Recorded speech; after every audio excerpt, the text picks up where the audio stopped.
And we welcome you live here at the Rocky Johnson Field for the first time in 2026. We are also live here on KTXT Sports on our YouTube page. No FM radio today because of SGA, but we'll be back on FM radio tomorrow. That is KTXT 88.1. Well, let's dive into what we're here to talk about today. This marks the first time that the Texas Tech Red Raiders are home in 2026. Since their World Series campaign that saw that campaign get sparked here in Lubbock, where they hosted the Lubbock Regional.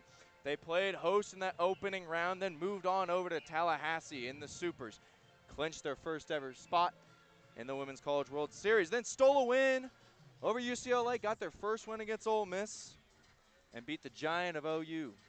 Just to face off an old Big 12 South Conference opponent in the Texas Longhorns, and you come up just short. Then you have a phenomenal offseason. You bring in the Avengers, so call it. And now you find yourself number 2 in the country. But we're going to focus on 2026, not care about the past, and welcome home the Red Raiders here in the Jaheim Memorial Classic. I'm Cade Welton. Of course, alongside me is Brett Ramirez. And we have our 2 lovely volunteers, Braden Larson and Camilo Hernandez. So give them some love, because without volunteers, we couldn't do it without you guys. So let's jump right into it. How are we feeling, everybody? Brett, how are you feeling? First broadcast of the year, live and proud. I'm feeling cold. You're cold. I'm not cold. I'm feeling cold because Okay.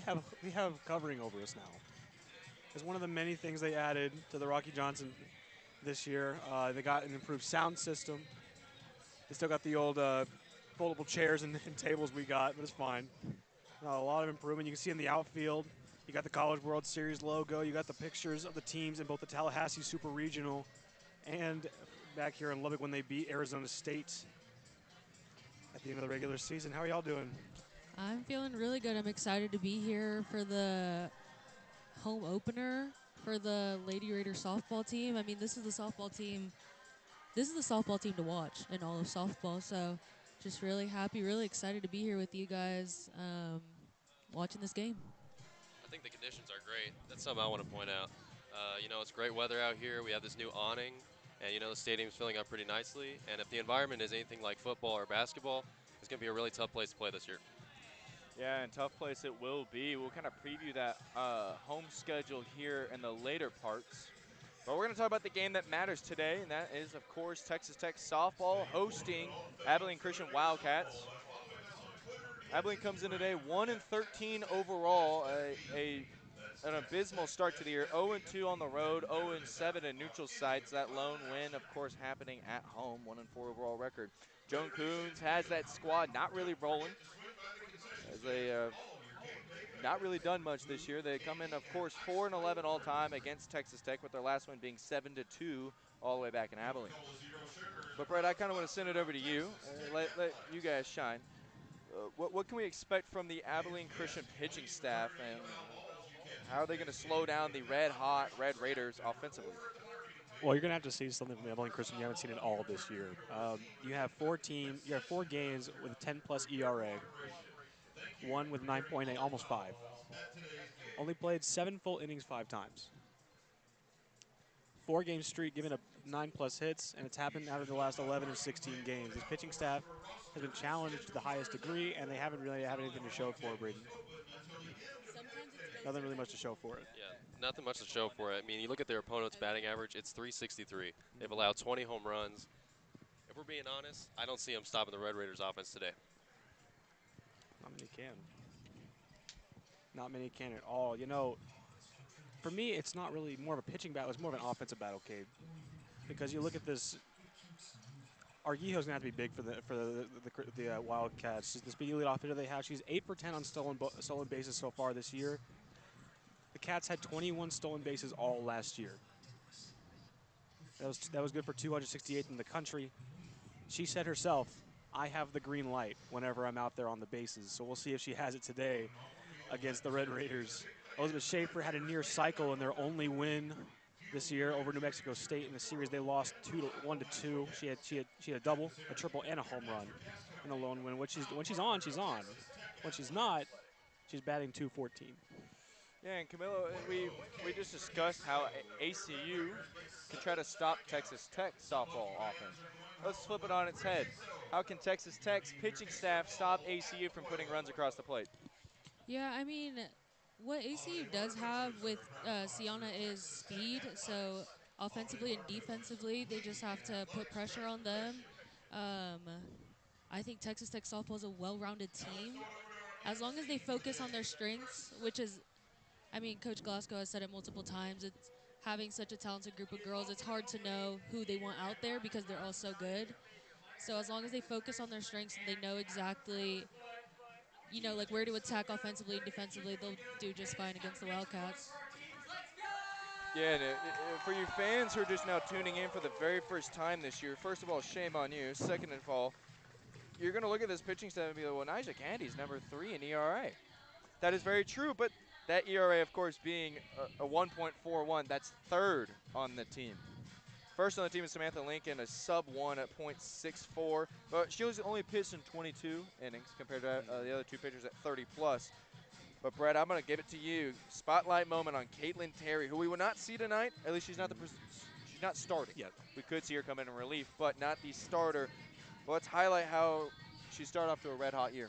Well, Kay, we talked about it on the 3 and Out show at the beginning of the week. What makes Caitlin Terry your team MVP so far this season? She's statistically your best hitter while being your second best pitcher on the team so far. 18 hits, 5-game hit streak, 6 RBIs, 11 runs, and this is all without a home run on the season. She had 35 hits all of last year.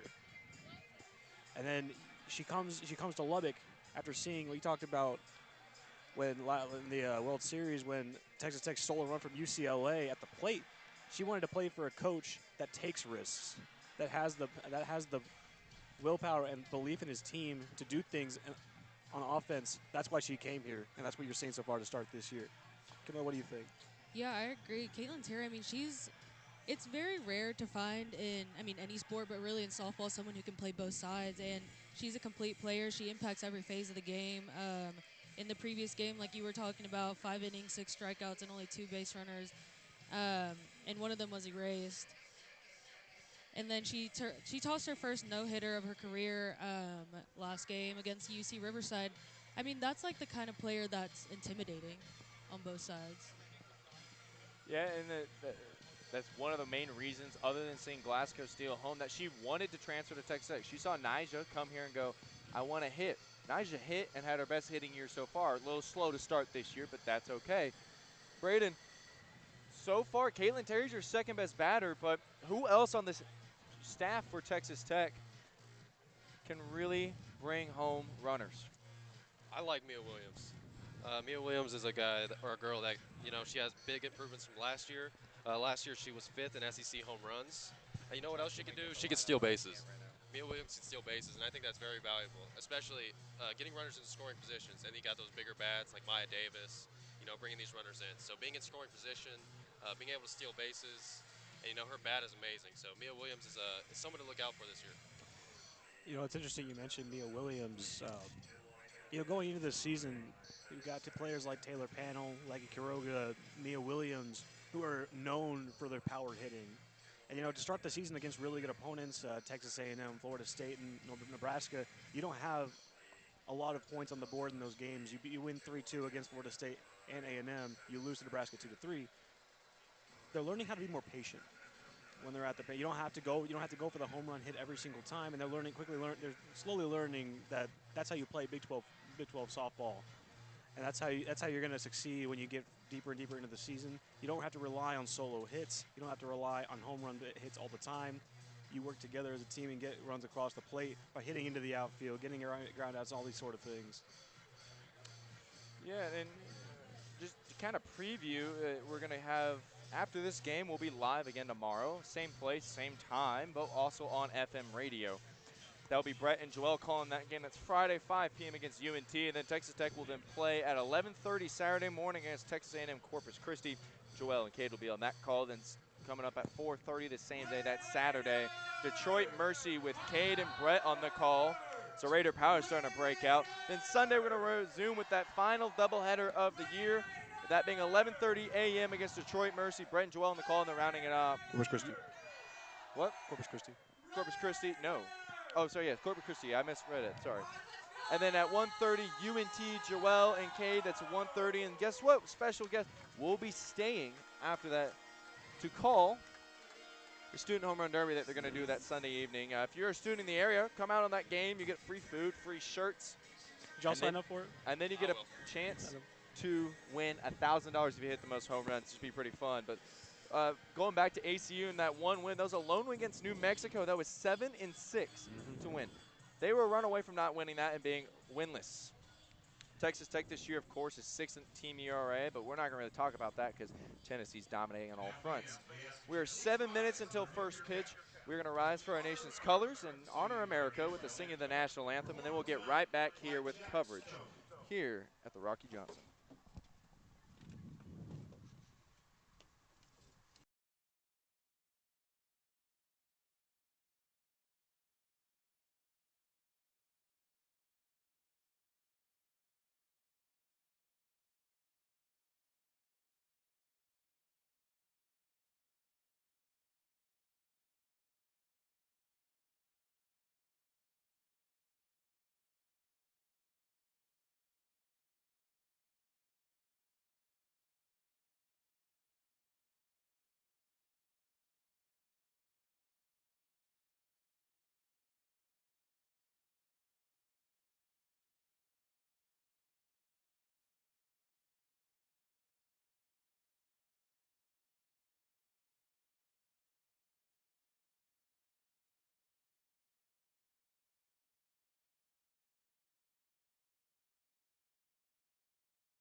And we're back after unmuting after our nation's colors. We are officially 5 minutes away from first pitch here in the home. Man, it's great to be back here at the Rocky Johnson. It's my favorite time of year. It's nice out, wet usually. And if we get rained on, we got kind of a netting. We're kind of in a weird gap. The way they built this awning, there is still a weird gap right above us where I can be rained on and a ball can still fall on my head. Do not mention rain around me when we're at the Rocky Johnson, bro. Yeah, for anyone who doesn't know, Brett's first broadcast last year was a rain delay where we talked about the NFL draft. For like an hour and a half straight. That sounds kind of nice. Yeah, though. there's nothing better than that. Well, fun fact, that's part of one of the reasons why I hired him, because he was able to go on the fly and have a great broadcast. So I hope we have a good one today. For you fans listening, when we have volunteers on, we're doing something different this year to avoid a 4-person booth at once. We'll have Braden on the top half of every inning, and then Camilla on the bottom half of every inning. So when you are listening for their voices and you're trying to decipher who is who, top half of every inning is Braden, bottom half is Camilla. And I'm going to go to you guys real quick. Who or what is going to be the biggest reason why Texas Tech comes out with a victory today?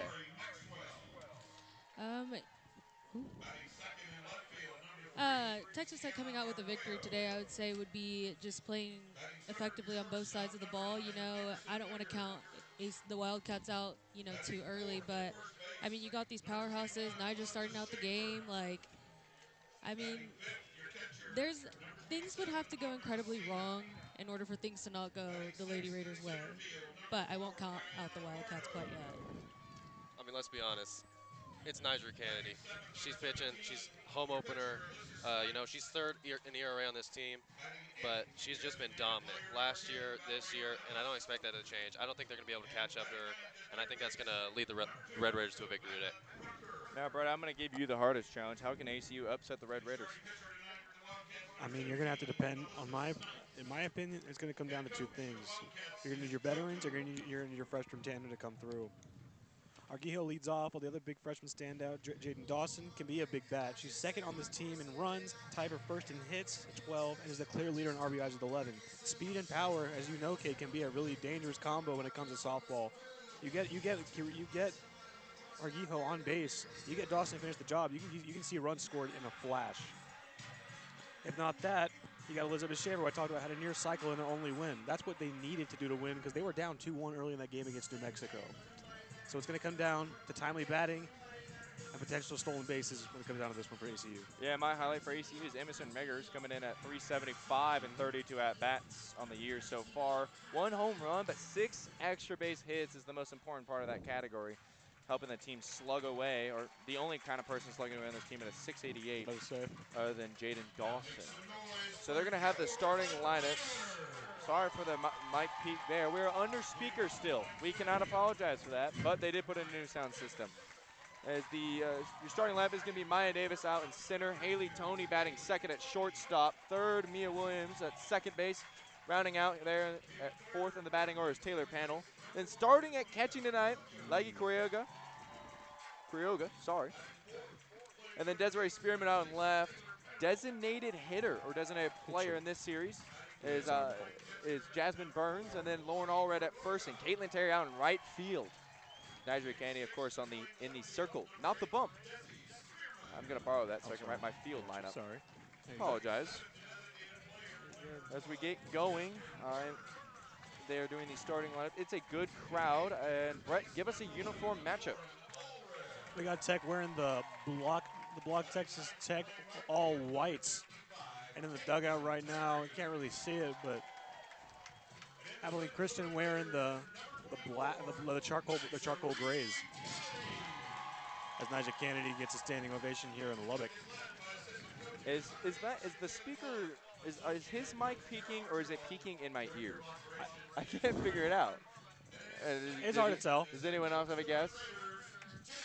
I mean, that is definitely peaked. That definitely just peaked. Yeah. On the PA or us? On them. Okay. Ooh, you had me worried for a second. Like the second you asked them, he said it, and it was not even close. That's pretty funny, I can't deny. ACU leading off in the charcoal gray, script cats across the chest with the purple batting helmet. This is Terry's one of her lone starts outright. She's mainly premiered at left field. They heard you. As Camilla talked about this, she has the ability to play just about anywhere on the field. She's getting starting right today. Yeah, I mean, what an intimidating player that is. But Coach Glasgow, you can never really tell, which way he's going to have his lineup. Understatement. Yeah, he's had 17 different lineups through 17 different games. But, I mean, I'm kind of a fan of that. I don't know if anyone else is, but I think that's such a good strategy, not even towards opponents, but yeah, it keeps them guessing. Internally. Keeps them guessing, keeps them on their toes. And we're going to start here. First pitch right away as number 8, Ari Maxwell, going to get in the batter's box for Abilene Christian. You're listening to KTXT, the Raider 88.1, Lubbock's one and only student radio station. Thank you for supporting us and supporting everyone involved in this program. With that being said, Nigeria Candy going to get back at it. Pitch clock not up. Now it is 20 seconds. First pitch, swing and a miss. High heat, got her swinging. Start the count and the year with the strike at home. And okay, we talked about it on 3 and out. This is an Abilene Christian Wildcat team that likes to just hit. They like to go first pitch hunting, and you saw it right there. Yeah, now here comes Nyjah again. The strut, the throw, the pitch, and it's chopped foul into the net. Bumps the count to no balls and 2 strikes.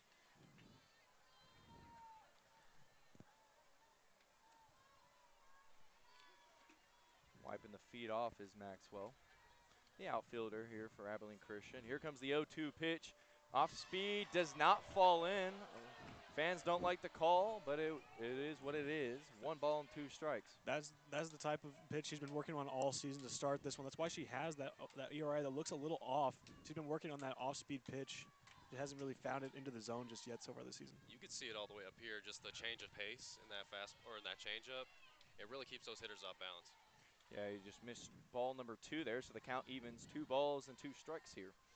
In the Jaheen Memorial Classic, beautiful weather, slight wind blowing from right to left across the diamond, and here is that 2-2 pitch. Chop foul, almost kind of the very first time hitting the awning with fans in the crowd, but did not. Hits the net instead. They extended the net, by the way, all the way down as well, so more fans are protected, which is what you want to see here, because you got to bring your glove to a game. First one of the semester. First one of the 2026 season. Here's that 2-2 pitch. Outside heat does not get her to chase. When count goes full. It's a good at-bat. Yeah. I was going to say, the fans can be as mad as they want about it, as mad as you want. That was not close to zone. And this is what you want out of your leadoff hitter, working these at-bats, seeing all these pitches. And here's that full count pitch. Shot up high in the air. All red, trending to foul territory. Puts the glove under and makes the catch for the out. To retire the first Wildcat of this evening. Patience by Nyjah, getting her to chase that fast pitch. Just can't quite get under it. Fly ball out. scouting report so far right. They love the swing. But Maxwell almost worked her second walk of the year, but that will have to wait. Sienna Ohorio now up to bat. The lefty, utility known and infielder, is swing and a miss at the high heat. No balls, 1 strike, 1 out here in the inning. If you're just now joining us, it was a foul territory pop fly to all red to get the first out of the inning. There is that 0-1 pitch outside. Count evens 1-1. She's being patient right now, but you talk with Coach Coons about it. She appreciates the ability she's having. He's letting her get hit just in general. She likes to be aggressive. Here's that second and third pitch of the at-bat. Sorry, down and away for 2 balls and 1 strike. I want to give Coach Coons credit. You know, on paper, Abilene's 1-13, but she went out and she scheduled these tough opponents like Oklahoma, Texas Tech, Texas. And, you know, if you're going to get any better, this is a young squad. That's how you do it. Speaking about getting better, that's Nigeria Kennedy in the count. 2 balls and 2 strikes, evens it up. That was an off-speed to change that got him frozen there in the middle. Yeah. And now we're going to get a 2 balls and 2 strikes. Here is the pitch of that at-bat. 2-2 count. Swing and a miss. Chopped over it. Just in case she foul tipped it, they throw it over to first, but no need for that. 2 outs here in the top of the first inning. Not quite a Niger stomp that time. Gets her first strikeout At home. at home. A little shout. Little shout. Now we got Emerson Meggers coming in, who we highlighted here in pregame, the perennial power hitter for this program. Swing and a miss, trying to go early, doesn't get anything. Yeah, Niger heard you on that one. She said, watch this. That's cute. 0-1 count. Nyjah working quick here in the pitch clock. Now she decides to go disagree with me. Drop down to 10-9. Here's that pitch. Gonna catch the outside corner. It was a similar pitch that did not, but umps views it differently. No balls, 2 strikes, 2 outs here in the inning. No runs, no hits so far for the Wildcats, and an 0-2 count for Meggers. Here comes the pitch to Emerson. Swing and a miss. Couldn't do anything with it. Nyjah points away and now retire the side. 1-2-3, the Wildcats go. And now the Red Raider bats are going to try to do it, and that's kind of what they've been known for this year, other than OU. That just goes to show you the kind of bag that Kennedy has in her arsenal when it comes to pitching. That off-speed, change-up, and then what do you expect right down the middle for the fastball Yeah, strikeout. that was quick. I think that's kind of what you want at the top of the inning. Let's get the bats going. Let's go out. Let's get on the board.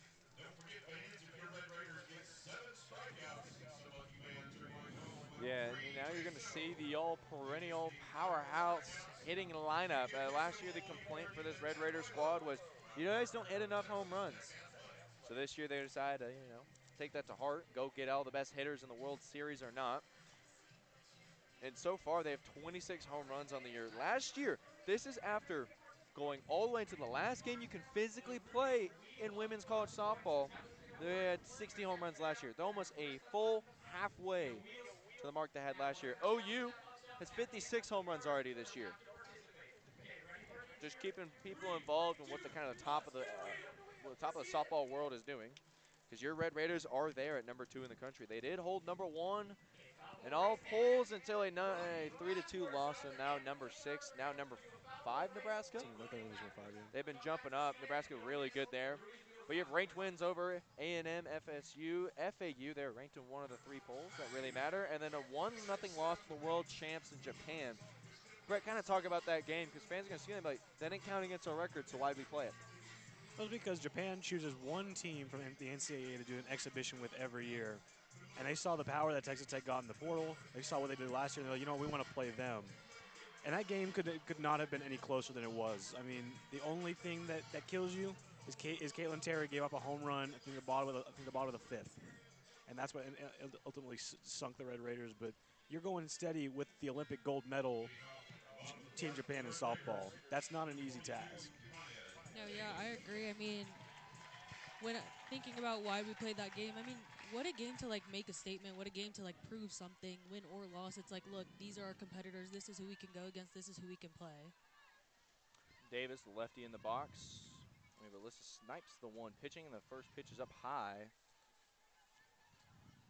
I somehow don't have her on the roster. I'm just kidding. A little disappointed in myself on that, but we're all good. Snipes, 1 ball, no strikes. Off speed falls in there for strike one, though, to even the count 1-1. Davis has kind of been a power hitter this year, knocking in 2 home runs already. There is Snipes waiting way down into the pitch clock, and a shot over, a pass short, it'll go for a single. Davis trots over to first, thinks about second, and halts back. Lead runners on for the Red Raiders. So you want to talk about being a power hitter, but she's also one of the most patient players in the country when putting it in play. She hit that ball really hard into the ground in the left field. Just caught past two defenders, gets the first base. Yeah, one thing I will say about Maya Davis is she's consistent all around on offense, and that's huge, and it helps the Red Raiders out a lot. I mean, her efficiency and honestly, like how smart and intelligent she is when it comes to running these bases. Now Haley Toney, the lefty, a much wider stance compared to last year. Now she closes up as it goes. Davis runs, throw is good, safe, gets in there. Laser there. You know, we talked about last year they were really aggressive on stealing bases. Maya Davis the forefront of that, and you see it being aggressive already. Yeah, Lucina has been kind of giving up steals. That's the 15th one they've allowed this year, but that was a good throw, just a little late. Looking down at the pitch calm, here is Snipes and the delivery, and showing bunt, now stealing third, and the throw hesitated. Not going to be anywhere close. Davis goes to third.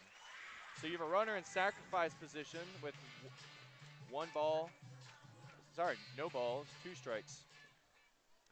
So 0-2 count for Toney, no outs, 1 hit, runner on third, that being Davis. She got a single and stole the next 2. Here is Snipes, 7 seconds left on the count. Toney shot, and it's going to go off the awning and back into play. That's a foul ball. This is just going to show you the respect that Maya Davis is giving Snipes in the circle.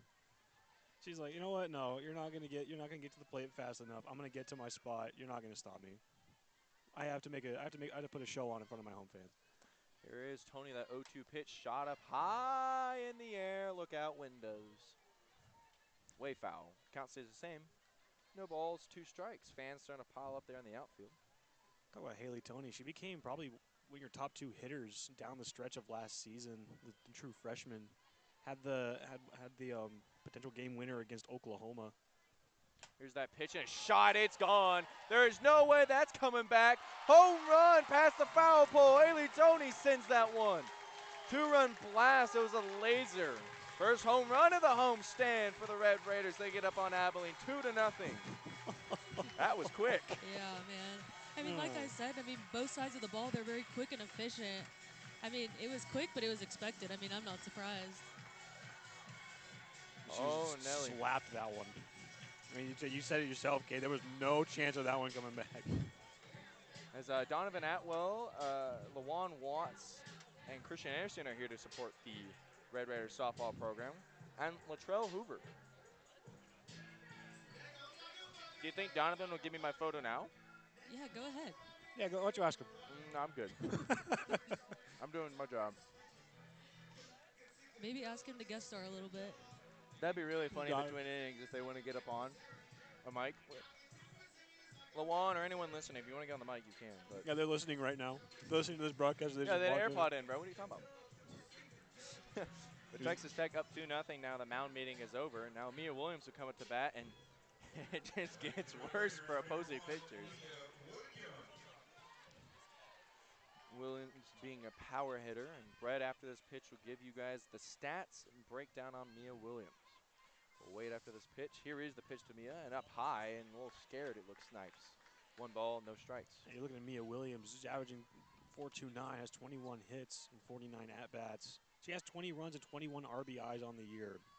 She's electric behind when she gets into the box. A massive shift left and right, opening up the middle part of the field. And a little bloop is going to find open territory, and it's going to trickle because of a poorly played ball. Williams dives into second.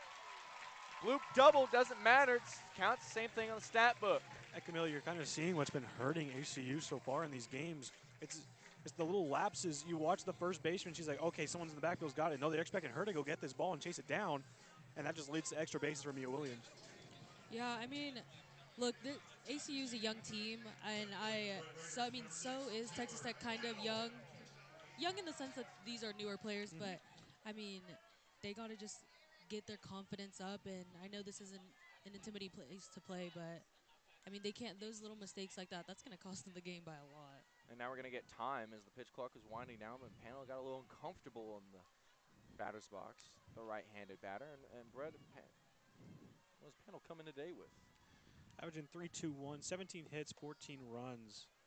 She hasn't been looking as dominant as she did at Tennessee last year to start the season, but that's because she's been behind Mia Williams in the batting order the entire time. She hasn't needed to. She has some of the pressure taken off her by Mia. Yeah, and panel saw ball one. They're up high, so it's 1 ball and no strikes. Here's that second pitch, and that off speed is just dripping all the way up high. Missing up there. 2-0. So for everyone talking about Nija's off-speed pitch, that one's not as great either. Snipes is not really moving. It's just kind of sitting around there. If that thing falls in there, it could be rough business day in the office.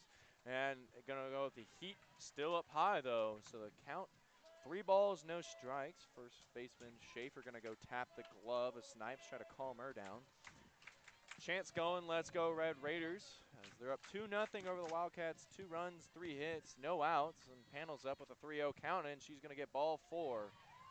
And then we're going to get a steal of third as well. So count that as a double up if you want to do that. Panel will take first, Williams on the corner. I mean, yeah, if you're not going to be a threat at the pitching mound, then why not just take it? I mean, you know, she hasn't been finding the zone very well. She goes low on that one, but why not just take the 4? And now the forgotten transfer, really, after all the high perennial ones, you get Kuroga. And the reason why we're going to talk about her, she was phenomenal at Cal, and now is getting the start at catcher tonight.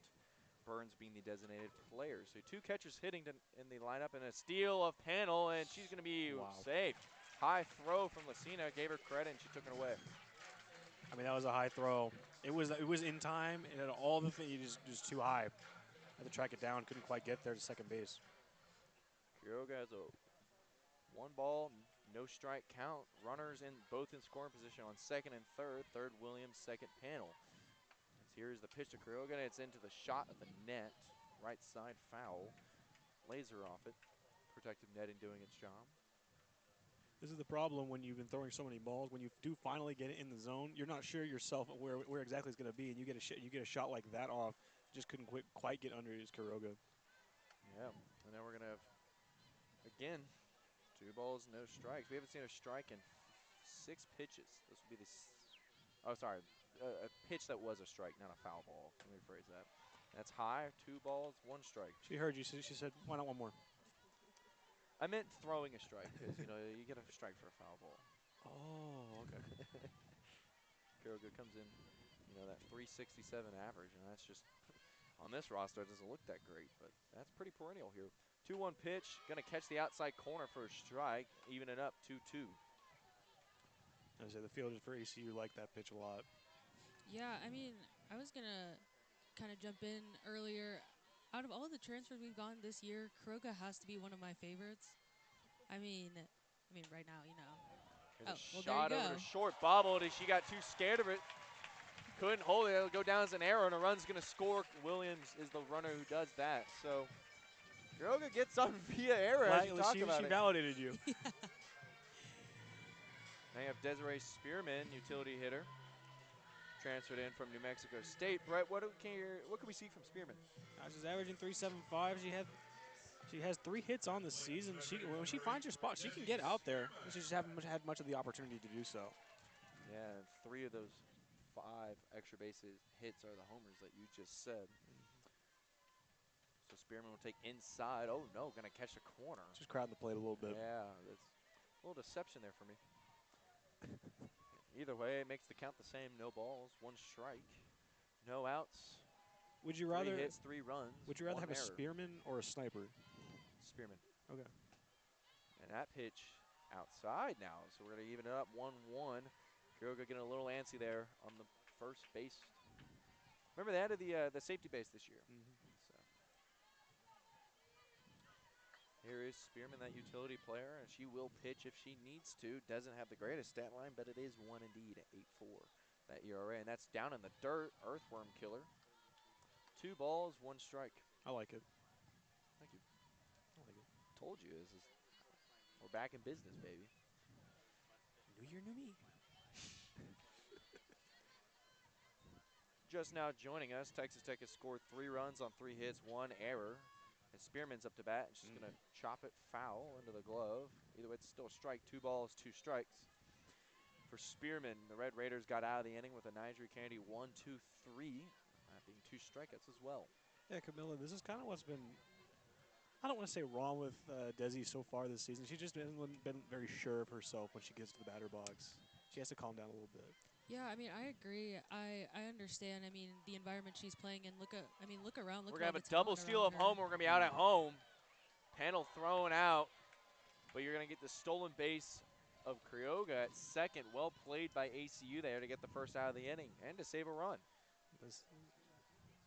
Yeah, I mean, she's young. She's still young. I mean, she has time to develop, and I mean, I trust probably by the end of the season when she finds her footing, she'll probably do just fine. But yeah, I mean, I agree with you. You can tell she's a little bit unsure and not as confident. Unsure that one is in. That thing's far and gone over the bleachers. 3-run blast. Desiree Spearman. Would you rather have a sniper or a Spearman? I'm taking I a want Spearman. a Spearman every day of the week. See, I told you guys she just had to get comfortable, and here she is. So every single time that Camilla's complimented a Texas Tech batter, she said, "Oh, Red Raiders up 5-0. man." One of those runs will be unearned to Snipes as she reached via error. They're going to count that. But it doesn't matter. 4 hits, 5 runs, 1 out. That being caught stealing home. You could have had a grand slam. You could have had a grand slam if it played out correctly. 4th home run of the season for Desi Spearman. It's got to feel good for her. It's Now got you to have feel good. Jasmine Burns coming up, and right after this pitch, Brett's going to give us a breakdown on her. That is up high for ball number 1. The high heat doesn't get there. Averaging 3-3-3, 10 hits at 10 and 30 at-bats, 8 runs, 13 RBIs, 4 home runs, and 6 extra base hits. That wide stance, that front foot, the left foot way out, but she leans all the power in the back, and that thing's down and away for ball number 2. Transfer from Ohio State. All-American. But who isn't an All-American on this Texas Tech roster at this point? that is the It seems like a requirement. and that ball is up high. 3 balls, no strikes. We have a little bit of a mound pick-me-up. Schaefer going over. Crocker kind of inching over, but now going to go back to their respective positions. Middle of the field wide open as the Wildcats kind of are doing a shift to the left and the right, forcing them to go up the middle, and that's going to be a 4-pitch walk. Burns going to take the walk and strut over to first. Here comes Lauren Allred, one of the players who was here last year. You've had so many transfers come in. Brett, from this year and last year, what's your favorite part about Lauren Allred? Her swing is so smooth, Kate. We talked about this several times. She was one of the most consistent players for Texas Tech last year, and she's brought it into this year as well. Allred comes in batting .375, and that first pitch is kind of a check swing straight into the net, and then eventually falls into some warm-up area. I'm not Camilla, so that wasn't a home run. No, you do not possess the power. Apparently not. not. Be selective. I can't overuse it. Speaking of possessing power, Allred tied with extra base hits at 7, but Crioga just hit. She did not hit a home run yet or an extra base hit, so she tied him. But Spearman's up there close. Not sure 6th on that home run. 4 of 6 homers for extra base hits, basically. Not many doubles. Straight power from Spearman. Here's Allred, the 1-1 pitch, down and away. Allred in the lefty box, of course. So make the count 2 balls and 1 strike here in the top of the first. 1 out, 1 runner on first. That being Burns after the 4-pitch walk. Snipes working difficult here. If I'm Allred, I'm trying to put this in play. You don't have to score on this one because you got KT coming up on deck. 18 hits on the season. Putting it in play, she does to short and bobbles it again. It's just a go. bad Goes city. away. Throws it away, trickling down to the foul baseline. Here comes Burns, chugging home. She will score standing, and Allred will reach second on the 1-base error, or you could count it as a 2-base error if you really wanted to. Bad times over there for Emerson Meggers. So Camilla can have home runs. I get errors. Perfect. Yes. Is that how that works? Okay. We might just have to get hired by the softball team. KT coming up here now. She bats lefty as well. Shout out my lefties out there. I'm a lefty. Still looking for her first home run of the year. Just going to throw that out into the universe. No, you're not. You can't. She had to say that. Camilla had to say that. You can't say that. That's not how that works. No, I believe it is. Oh, okay. Apologies, everybody. Here is the 0-0 pitch to Terry, down and away. A repetitive statement I've said today. It's down and away, down and away. No strikes being thrown, let's just say that. Snipes going to look at the pitch column, still looking. Clock down to 10, now there's 9. Snipes, here is the 1-0 delivery. Off speed does fall in there, chest high for strike 1 to even it up. That was probably Snipes' best pitch of the night, of the game so far in this one. Got the off speed working. You see the little arc. You can see the arc going into the zone on that one. Nice pitch. Here, Terry, kind of a wide stance, kind of like everybody else. That front leg out there. That pitch to her away. So 2 balls and 1 strike. A long inning for Snipes. A lot of pitches, a lot of runs, a lot of hits, a lot of errors. So yeah, you can say it's been a long inning for. It's also been a long inning for for the defense and the outfielders. Got a lot to work on. Here is that 2-1 pitch, and that's looked good, but not enough for the ump. Infielders, my apologies. Outfielders doing fine. There's not much you can do about 2 home runs apparently. Try to rob it. 3 balls, 1 strike, 1 out, 1 runner on second. That's Allred, who got there via error from short at Meggers, who's accredited with her 2nd error on the day. And Terry fouls that one to the net, makes the fans jump. Wake up. Talk Count about full. So you talk about robbing. We can't all be Logan Halleman, right? Like no. She's not getting the start today, by the way. That will be Spearman out there in left field. See what tomorrow brings. It's UNT. Yes, tomorrow 5 p.m. Same spot, same station, different people, and that's chop foul. Count full stays the same. We'll have Joelle and Brett on the call. It'll be Brett's first time doing play-by-play this year, and you'll hear Joelle Fossey for the first time in 2026. Come out to the ballpark and bring your FM radio or your AirPods and listen to us. Yeah, bring the entire radio. They make handhelds. Trust me.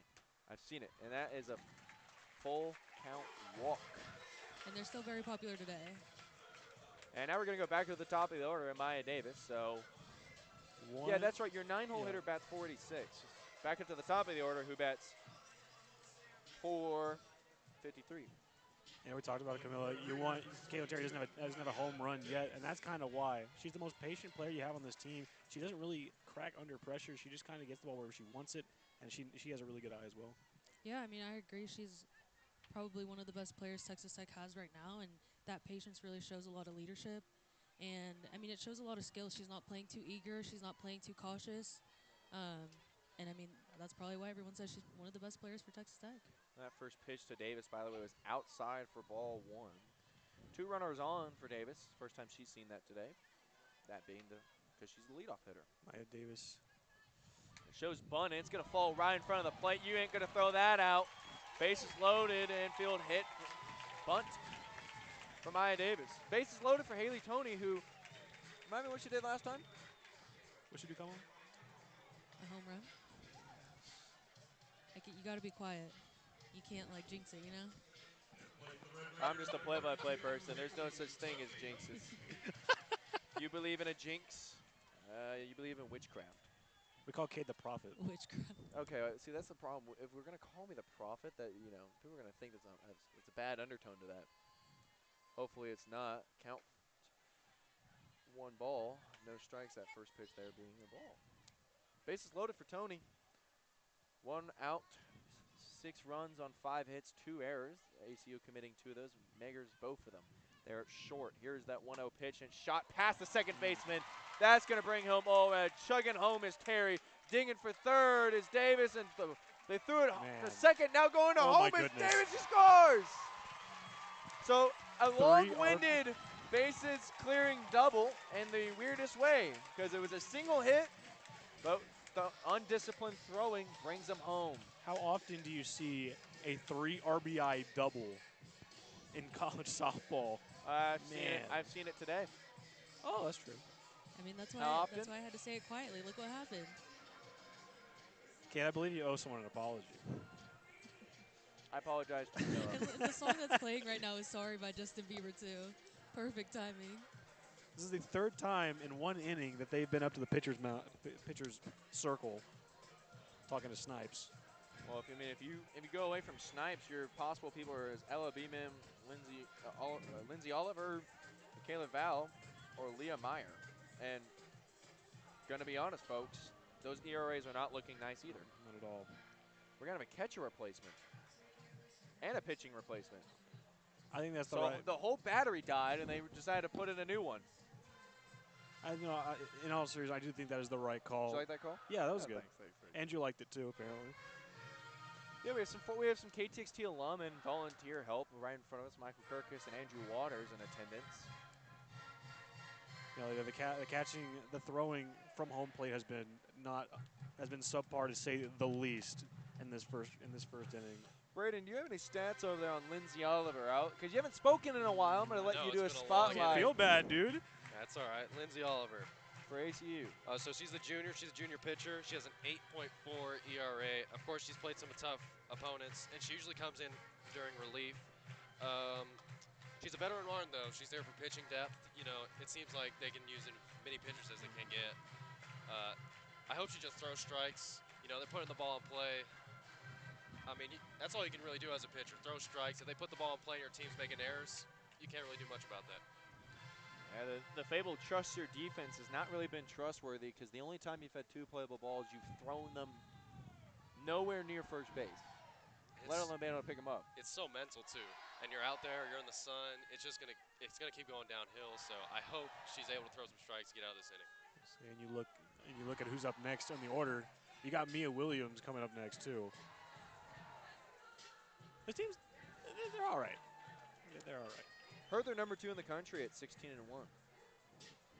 I will say though, this offensive production has been really much needed for Texas Tech. Aside from the 16-0 rout against UC Riverside, you only your three middle games and another classic 8-6-5 are the runs you've scored in those games. That's not bad. That's not bad at all. However, when you're scoring 9 runs in the bottom of one inning, you're letting your players play right now. You're letting them do their thing with an A. Bang. It's almost like being at home is nice. Who doesn't like being at home? I love my home. I If love the this home is home. Lubbock, Texas, then I love it too. She knows what's up. I hope so. And Hey, yeah. she's called both of these. That's what I was about to say. She's called 2 home runs, so I mean, we need to. There's no more doubt if she knows her stuff. Maybe doubt is ACU and their defensive production. 2 errors, but now a new pitcher in the game, that being Oliver. And that first pitch is a ball. So trend stays the same in a very small sample size. I don't hate that pitch. Just got a little too low on it, trying to feel out for Mia Williams on that one. Not a bad pitch at all to take a ball. Runner on second. Leave the middle open a lot. And a hitter. Hit Williams. So you throw 2 pitches and you hit him. So she'll take the emergency walk to the first base. I don't really know what else you would do when you get hit by a pitch. Hit the elbow pad, though, so she'll be okay. So now you're going to bring up Panel. Tony on second. Williams at first. And now Taylor Panel, who has the potential to lead this team in every offensive category. And that's kind of what she did for Tennessee last year. It's best of both worlds. She's on the number 1 team, she stays, or she's on the number 2 team who could have been the number 1 team. Good worlds if you're Taylor Panel. Wherever she goes, they do good. Ball outside. 1 ball, no strikes. As a song goes, it's Rocky Top, you'll always be home to me. We don't say that around here. And We only say Rocky Johnson. I was Rocky Johnson, you'll always be home sweet home to me. I like that. That was really nice. 0-1 pitch. Shot down the line. That's third. It's fair. Dribbling into the corner. Here comes Tony home. Williams chugging home. She's going to come up standing. They throw to third to cut off the runner, so she only gets a double. Only. How often do you see a nutmeg? The ball goes in between the fielder's legs out to outfield. That's insane. I mean, ACU has got to wake up. Gosh. By the way, I probably should have said this earlier, but after the Tony double that cleared the bases, they are in 5-inning territory where they will mercy rule. Yes. That's a shame for the fans too. You came out of the home opener, and you're only going to get 5 innings. Potentially. Could be a long 5 innings. You're right. Ryoka's up for her second time in this inning. Only 1 out, and it was thrown out stealing home. They have not retired a batter yet. They've only retired one runner. You notice after that throw home, Schaefer and Wright had something to say to the runner on that one. Here's that 0-1 pitch, and that thing my shot up to goodness. the high. It's going to carry in at the wall. It's gone. Second home run of the inning for Kyoga, third in the game. Oh gosh. 13-0 whenever Kyoga comes home and stomps on it. Got to make sure she does, because remember the World Series, there was a lot of when Tony homered, right? Tony, right? Yes. Okay. They reviewed if she put her foot on home. Yes, he did. No, of course it was. 13-0, 8 runs on, 8 hits, 13 runs, 2 errors, and 1 out in the inning. Sorry for chuckling. It's just a ridiculous display. The last time I saw a display like this at home was like my freshman year when I watched the #1 team in OU come to town. And they dismantled a Texas Tech team that eventually would be in the spot OU's found themselves in. They got their vengeance. They beat them in the World Series last year on a sacrifice fly from Allred. Here's Spearman in. She homered. So let's keep that in mind. And that's a strike. Hold on now. There's a strike. Hold on now. 2 more. Rare words uttered so far. Sorry, was that the 4th home run? That was the 4th. third. No, that was the 4th. That was the 4th? Kyoga's hit. No, that was the 4th. I apologize. That was the 3rd. I do apologize. Ooh. Out at first. Nice play at first. Finally doing something in the infield on the left. I don't know why I doubted myself. I need to be like Camilla. Don't doubt yourself. Because Camilla doesn't. You can't. She just knows ball. You can't. You can't doubt yourself. I love giving Brett a look just because. By the way, Jasmine Burns, she has such a good walk-up song. Well, be careful saying that. We're on YouTube. We might get copyright struck. We probably It's already. only copyrighted if it sounds like the actual song. And he sounded. Whoa. So you didn't sound similar, is what we're hearing. Dang. What is similar is a Ouch. ball to Burns. 1 ball, no strikes, and they have an out in the inning. Spearman does the first batter they actually retired. Now they even it up 1 ball, 1 strike, 2 outs here in the top of the first. Yes, folks, top of the first. This is the first strike that Burns has seen, and she's seen 6 pitches. First inning's taken almost 40 minutes. It's 5:38 local time. Here's that pitch, chop found to the net. And ahead of the count is Oliver at 1 ball and 2 strikes. Burns trying not to strike out. And in the rally. Burns waits the pitch from Oliver. Here is the pitch from Oliver, and it's a swing and a miss. Announcer's Jinx Scotter. Those things aren't real, but it is today. Texas Tech gets up 13-0 on 8 hits and 2 errors. They bat around the order almost all the way through twice. 3 home runs we saw, 1 Tony, 1 from Spearman, and 1 from Kyoga, and my oh my. Just a missed PAT. Yes, they went for 2 instead. Braden, welcome back. Long inning. Yeah. It's a long inning. The unfortunate thing is, so this year, if you're just now tuning in, we have we have a 4-person booth, so every inning is a 3-person booth with 1 person taking a break. Braden, you got to take the break, but now you're back on the call. What does Texas Tech need to do to keep the bats warm while they're out there playing fielding? Well, she's just got to be efficient, and I trust that she will. And I do want to say something. You said it was an unfortunate thing. It's not unfortunate. I mean, Tech's up 13-0. That's exactly what you want. Obviously, I would love to be speaking more, but when you're performing like this, it's bittersweet. He's getting a show. Yeah, I know. You get one of the best seats in the house. If you go look at our Instagram story over at KTXT_sports, you can find the link to this, which I hope you found the link through there.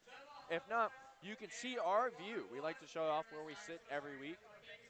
And with this new awning, I am a happy camper. I'm no longer sweating. It's also a beautiful day, though. It was a great day. So, that being said, we have Alana Schaefer coming up. Elizabeth, sorry. That's really unfair. The only reason I know that, I went to high school with her. That's right. We had a whole Really? discussion. We were in biology together. Rockwell? Rockwell, yep. You went to Rockwell High School? Oh, I did. JFND, right? Yeah, JFND. Jack and Fight Never Dies. Jack and Fight never dies. I didn't go to y'all schools. Me neither. I don't think y'all would know my school. Probably not. Where are you from? I'm from San Antonio, Texas. 6A school? I was 6A. Okay, my graduating class had 33 kids. Give me like the next couple innings. I'll get it. I'll get it. Okay, I'll trust you. Does nobody want to? I don't want to know where you're from. Where are you from, Kate? I'm from Frisco, but I went to Hebron. He's The glad you ball asked. foul goes all the way behind and comes back and falls on a fan. Watch out. Look out. That's what you talked about, the little awning right there. You can't keep the ball. You have to return it. Michael's just figured that out, who's sitting right in front of us. Yeah, they'll hunt you down. They will, and here's the pitch just high. 1 ball, 1 strike, the high heat. It is not Lucina, by the way. It is Schaefer. They said Lucina over the intercom, but What? they said Lucina was batting, Oh. and it's Schaefer, and that shot over Well, the she just ground third. out, Panel so. gets her out. So all Reds to retire the first batter. So far, Braden, they're being efficient like you asked. Yep, that's all you can ask for. Schaefer, she originally committed to Oklahoma State her 8th grade year. Then a coaching change happened. She committed to ACU. Did y'all get along in high school? Oh no, she did not like me. No, okay. I was a band kid. I acted like it. Was. I am going to Kansas City with the court jesters for the basketball There you go. band for the women's Big 12 tournament next week. Nigeri's first pitch is a strike inside on Lucina. Starting catcher. Not anymore. They interchanged her out, but she started the game at catcher for ACU, but now count evens, 1 ball, 1 strike, 1 out here in the inning. No runners on. A lot of these Wildcats hogging the paint, hogging the box a little bit, just trying to get something in play. Here's the 1-1 pitch. Ooh. Put it in play. It does. Off the handle and goes through the legs of Tony. Nutmegged herself. That's a tough play. You know, it gets to her. It's kind of takes a while to get to her, so she has to react fast. And the hands just weren't there, and it's an error, but it's kind of a tough one to swallow. That will go down as an error. So both shortstops today have made errors, and they've been in the only position to make errors. So no hits so far, so the no-hitter is still alive for you Nigeria Kennedy fans. But Lucina will be on first, and here's the pitch. Just a bit outside and away from Kennedy. The off-speed doesn't work there. 1 ball, no strike. Learning curve for the true sophomore. Happened to quite a few times in the postseason last year for Haley Tony. Just couldn't quite get those balls in the dirt. Starting center fielder for ACU Lapardo out there. And she takes a corner strike.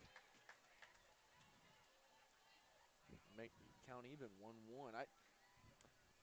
The reason why I wasn't so excited on that call is that we've been kind of in and out on what that call has been all day. The bottom corner of the plate's not been there. Reaching out to try to get it, but sending it to the net instead for a foul ball. So it'll be 1 ball, 2 strikes, 1 out. 1 runner on via error for ACU, that being Lucina. Can they bring the runner home? That's a question for another day. Niger waits. Pitch clock down to 9. Here is that 1-2 pitch, and down and away. See, pitch earlier was called a strike. Try to go back there, could not double up. Make the count back even. 2 balls, 2 strikes. I like the patience from Lapardo, taking what she can really. She's seen the ball really well and taking what she can get. Here is that 2-2 pitch. Shins it over. Here's Tony to flip 2. No, only going to get 1. The lead runner at second. That's a nice play by Tony. Going the other way, fires at the second. Couldn't get 2, but just getting in front of that and getting it out is very valuable. So now Dream On is playing, and that's for Snipes. She will hit. I don't think we have much on her. Came out of nowhere here. Let's see what she does. Bent over stance there, the righty. Looked to swing, but holds up. Good take. It'll be a ball. 1 ball, no strikes. Still a runner at first, and still no hits. It was a fielder's choice. They got him there. A lot of these balls going really high next to the head of the batter. Swing and a miss. Just called it right there. The rise ball gets her to count to 1 ball and 1 strike. I had a hiccup coming through 1 ball. as I was saying that, so I was trying really hard not to let it happen. 1-1 pitch, got her swinging again, so bump it in Nigel's favor. 2 balls. No, sorry, not 2 balls. 1 ball, 2 strikes. Yeah, you can hear her now. She's grunting. You might hear the wrath of Nija here on this 1-2 pitch. Swing foul. Don't know what happened to me this inning. Balls and strikes are kind of the same thing for me. I don't know what happened. So Kennedy's sporting her new cleats she designed. Adidas. You can buy them. You can. Wear them to the booth. No, they're not. That would hurt my feet. Here's the 1-2 pitch. Swing and a miss. Got her. And so Nigel a little bit of a grunt, but we'll get out of the inning, allowing 2 base runners, but no walks, no hits. One error, one fielder's choice. Score stays the same, 13-0. Going to the bottom of the second. You know, Britton, we talked about in the pregame show that this is an ACU squad that likes to be aggressive. They played a lot more patient that time. Yeah, I would agree. You know, and that's really all you can do. You know, it's gonna be tough to come back from 13 to nothing. So it's those individual battles. Each at bat's its own battle. You be patient. You work the count a little bit, and you win those battles. Then maybe you can take something out of this game. You know, it's interesting because Coons comes from a D2 program last year, Central Oklahoma. They went to the Division II World Series last year, and now he's coming here to D1, playing for a small mid-major program, and they had to come play the #1 pitcher in the country. It's tough. It's tough. I mean, Caitlin Terry's not pitching. You're right. You're right. Sorry, Anyway, I just had to. that seems a little bit like friendly fire. I mean, He- Nigeria is on Texas Tech too. Friendly fire, Cade? Never, right? Never, right? No, but in all seriousness, no. It's a tough nut to crack, especially when you have to come into a small major program like ACU and just, hey, well, let's go play the #2 team in the country. Why Exactly. not?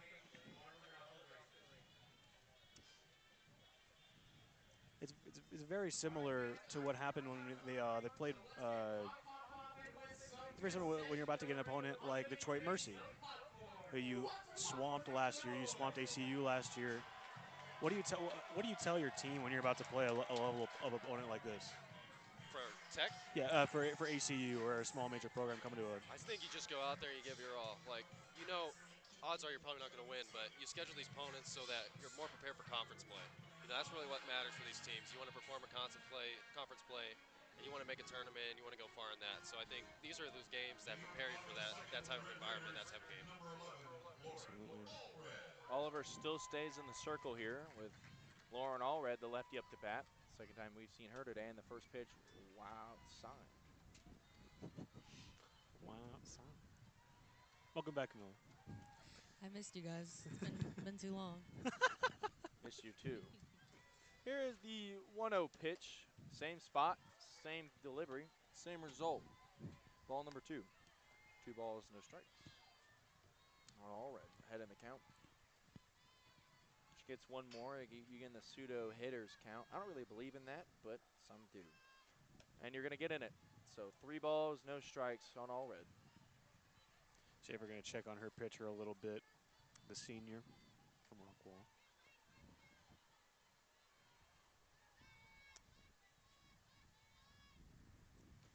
So pitch clock down to 5. Here's the 3-0 pitch. It's the same 4 pitches, the same 4 results, and Lauren Allred gets to take the walk to first. Here's the thing, Kamo. I wouldn't want to pitch to Lauren Allred myself, but I don't think that's what you wanted to do there. Yeah, I mean, I agree. I don't think it is either, but you didn't have any other choice. So And coming up, you have KT, who's Yep. really good at hitting batters in. Yeah, your number 2 hitter in terms of average. Here is that first pitch up high. They're kind of scared about the runner. Allred stays at first. KT up in the count, 1-0. No outs here. They've continuously left that middle of the field open, but they haven't needed it because they've been so many errors in the infield to get to the outfield and the left and right flanks. Allred dances over at first, and another ball to KT. So 2-0 count for Caitlin Terry. Watching the runner over at first. Here is the 2-0 pitch. Same thing, same result. It's Groundhog Day here at the Rocky Johnson. 3 balls, no strikes for Oliver. Shade starting to shift and cover the first baseline, almost fully covered in shade. Going to play with the eyes of the batter, and that is going to be outside for ball number 4, close but no cigar. So Caitlin Terry wants to take a walk. So 8 balls, no strikes, 2 runners on for Maya Davis. A little nonchalant bat throw by KT. No look, no problem. I mean, if I were her, she has so much swag in her. I think probably why she's so much fun to watch. Absolutely. I do have a correction. Caitlin Terry leads the team in batting average. Do have a correction on my behalf. Don't sell her short, kid. I won't. Here's the first pitch to Maya Davis, and foul into the net. Off speed got her out front, worked, but she was able to clip it still. No balls, 1 strike. The 0-1 count. 2 runners on via walk, and that was the first strike we've seen of the inning. Foul ball. We haven't seen him throw a strike.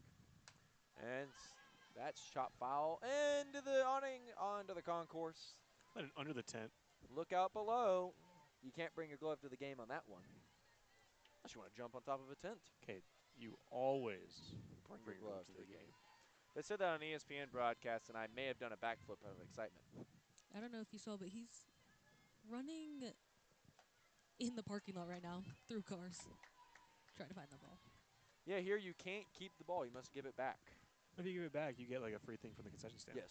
Yeah, you do get a reward for it. It's not like it's a... I can't say that. Never mind. Here's the 1-2 pitch, and that's sent over and foul. It's foul. Shade played with me a little bit, probably the same way I played with them.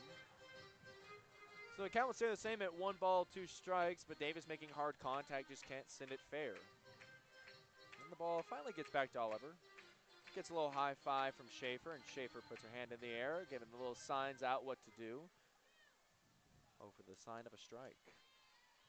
2 runners on here for the Red Raiders. They're up 13-0 here in the bottom of the second in their first home game of 2026. Here's that 1-2 pitch outside, and even it up, 2 balls, 2 strikes. That's the problem when you're a pitcher trying to find your zone is when you do try to find it, the batters are going to notice. Yeah, I mean, and then once you have found it, it's almost too late. We're at a run time of a little over an hour, and we are in the bottom of the second with no outs. Strap in, folks. Here's a shot, and it's going to get all the way through the gap to the wall. Comes home is all right. KT digging for home. Davis going for the triple off the chest. She's going to get there. Stand-up triple for Maya Davis. A routine double, but with that speed, you can go anywhere. Red Raiders up now 15-0 on the RBI, 2 RBI triple. You know, we talked about it. They're leaving the middle of the field open, but the Red Raiders taking it as a challenge to hit as far into the right side as they can. They're playing target practice. They want it to be harder than it actually is. Hey, ACU's done their scouting well. They just haven't been able to make the play. I'll bring up Haley Toney. She's homer. This is her 3rd at-bat of the game so far. And here's a shot. It's going to carry and hang up. Caught in left field, and tagging is Davis, so they'll knock 16 runs and 1 out in the inning. You know, if she said something about that, that would have been a home run. It probably would have been. Well, let's put her to the test. Mia Williams is up. It has to be when I feel it. Oh, okay. I have to feel it.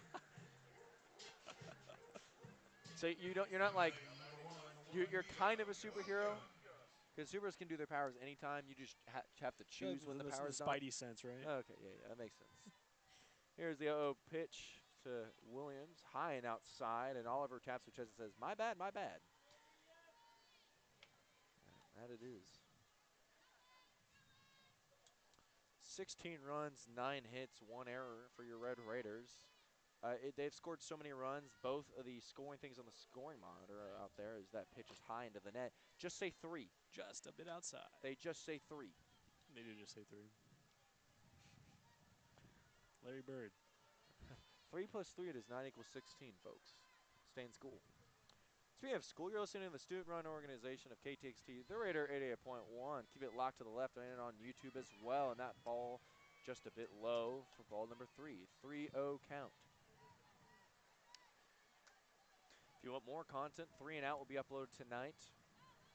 We were busy doing our prep work for this, so 3 and Out will be available on all platforms tonight. Broadcast of that, and that's a 4-pitch walk to Williams. Stop promoting. Back to the game.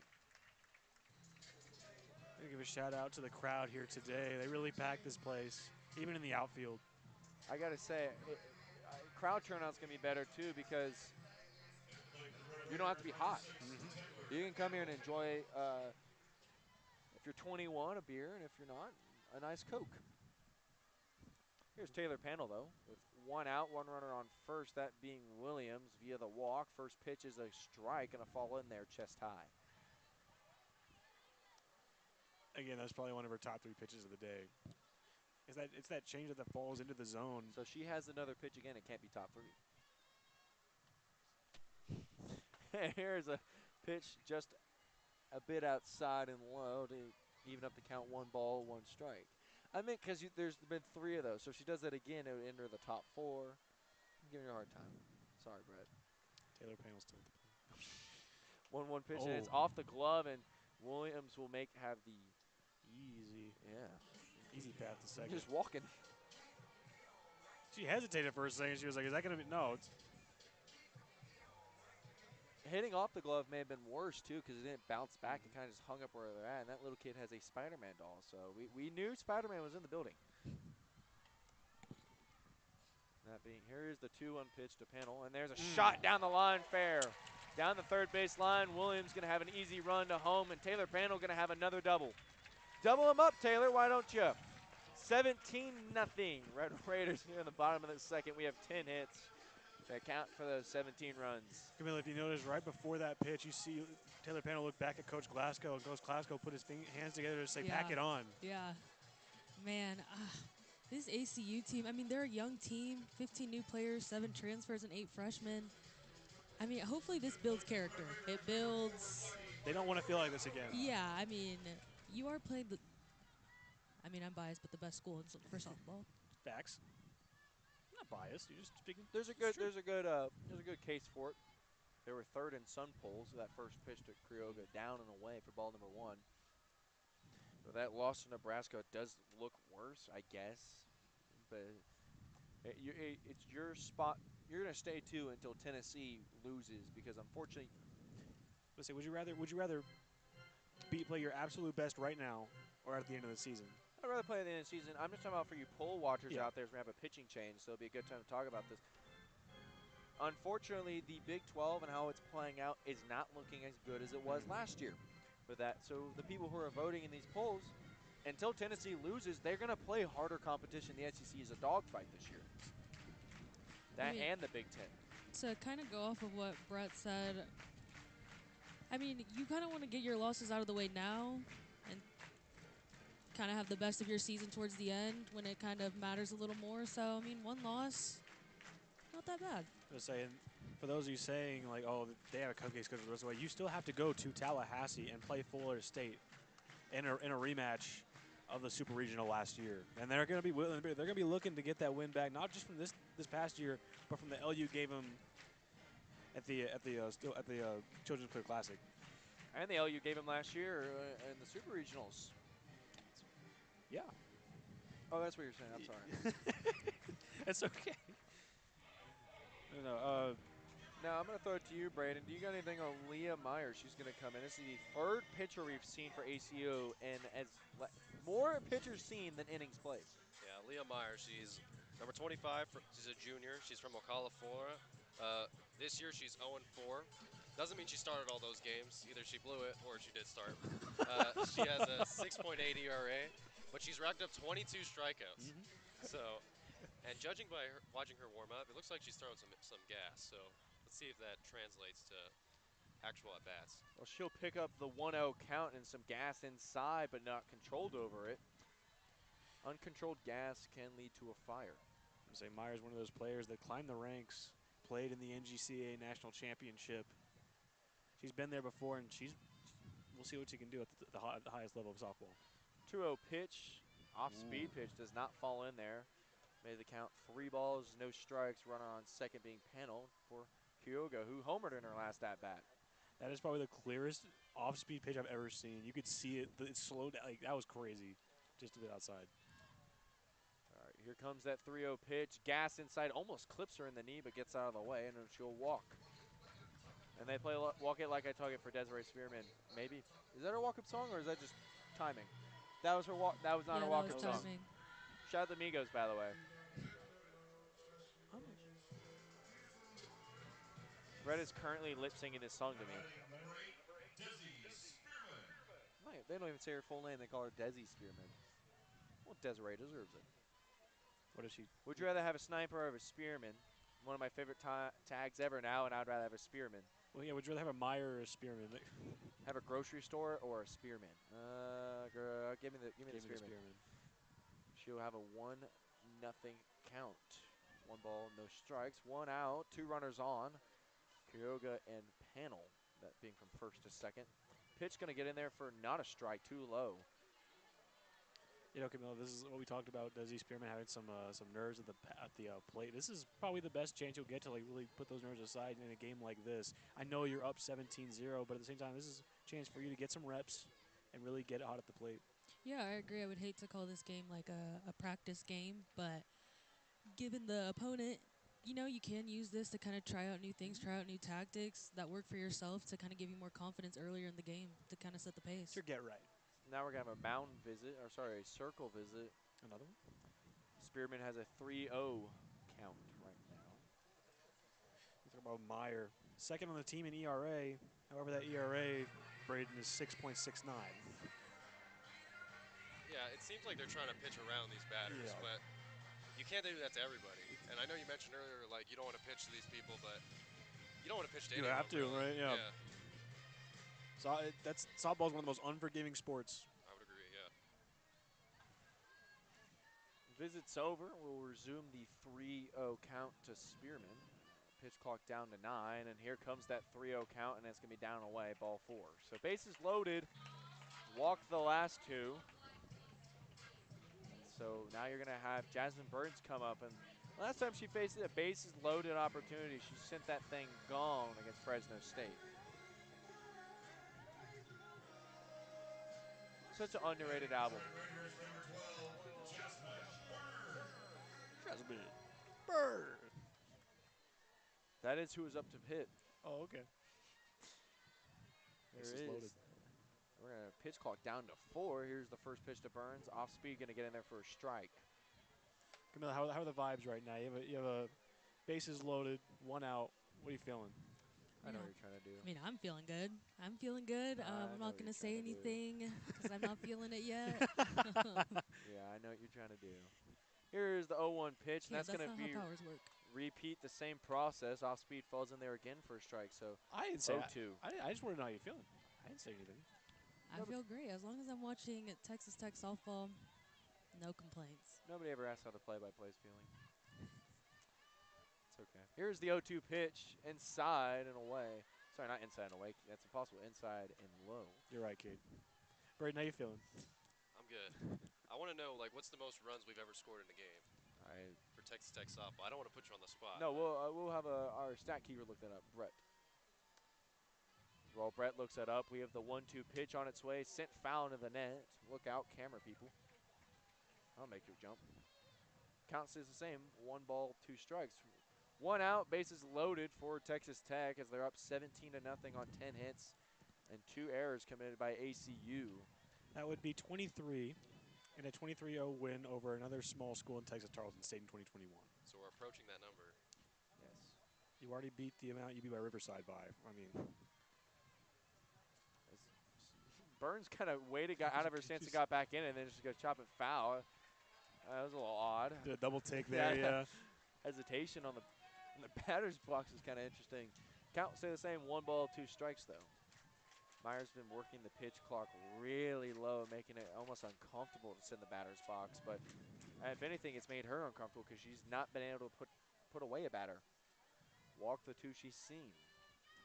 Here comes the 1-2 delivery, and it's sent foul into the net again, so Burns battling. And Schaefer's going to go over there and give her a little emotional support, that being Meyer. And you can kind of see why Meyer's been the second best pitcher on this team. She's taking the challenge on head on. No, yeah, I agree. I mean, this probably won't be ACU's second win, but during their first win, I mean, it took a lot of patience. There's a shot up the there it middle, goes. and now you're going to have Panel come home. Grioga chicken for second, and Panel is out at, sorry, Spearman's out at third. I misspoke as I was saying Panel is coming home. Spearman got thrown out at third. Hand slipped off the bag, so it would only be a 2 RBI double. Only, yeah.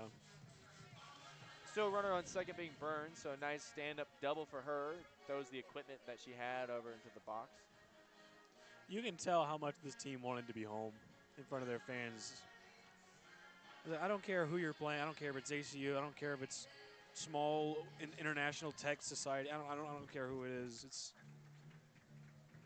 Pinch runner in for Burns. And they're playing the Jaws theme right now. That is pretty baller, I can't lie, as Lauren Allred is up. you look concerned. You looked concerned. Okay, is everything okay? I'm going to be honest. I have no idea who 77 is. They're not on my board. I'm very disappointed in myself right now. That's why. Oh, you don't know Timber Hensley? Uh, Freshman from Oklahoma? yeah, somehow it blanked on my board. I apologize for that, folks. I got you. You're good. You're good. Yeah, I'm sitting here looking at my, I don't see 77. I say freshman from a school in Oklahoma. Heard Oklahoma's good at producing those players. That's true. Well, Allred will inherit nothing other than a base runner on second. She hasn't had much play this year. That's probably why. Yeah. Here is Myers' first pitch to Allred, and that shot all the way over the concessions, over everything into the parking lot for strike number one. What I like about Texas Tech so far in this game is they're up 19. They don't take the gas off the brakes. Yeah, I mean, you Still just, playing I aggressive. mean, you have to make a statement every game you play. You know, like, yeah, you're probably gonna come out of this with a win, but you can't. You have to treat every game like an equal competition. Absolutely. So that pitch was just a bit high. Okay, time update. It's 6:06. We started at 5. We're an hour and 23 minutes into this broadcast. We've not finished the second inning.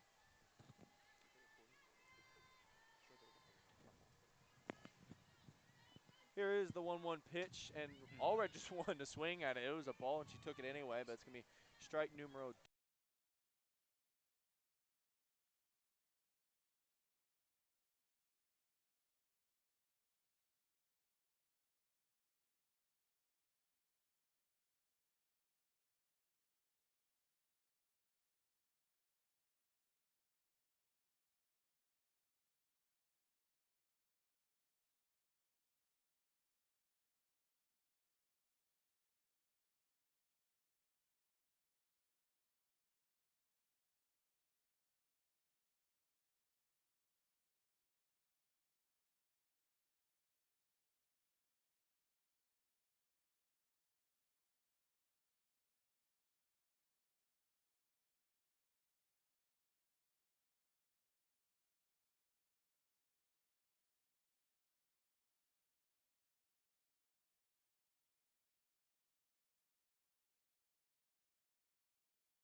You know, we're going to have 2 balls, and now hitter.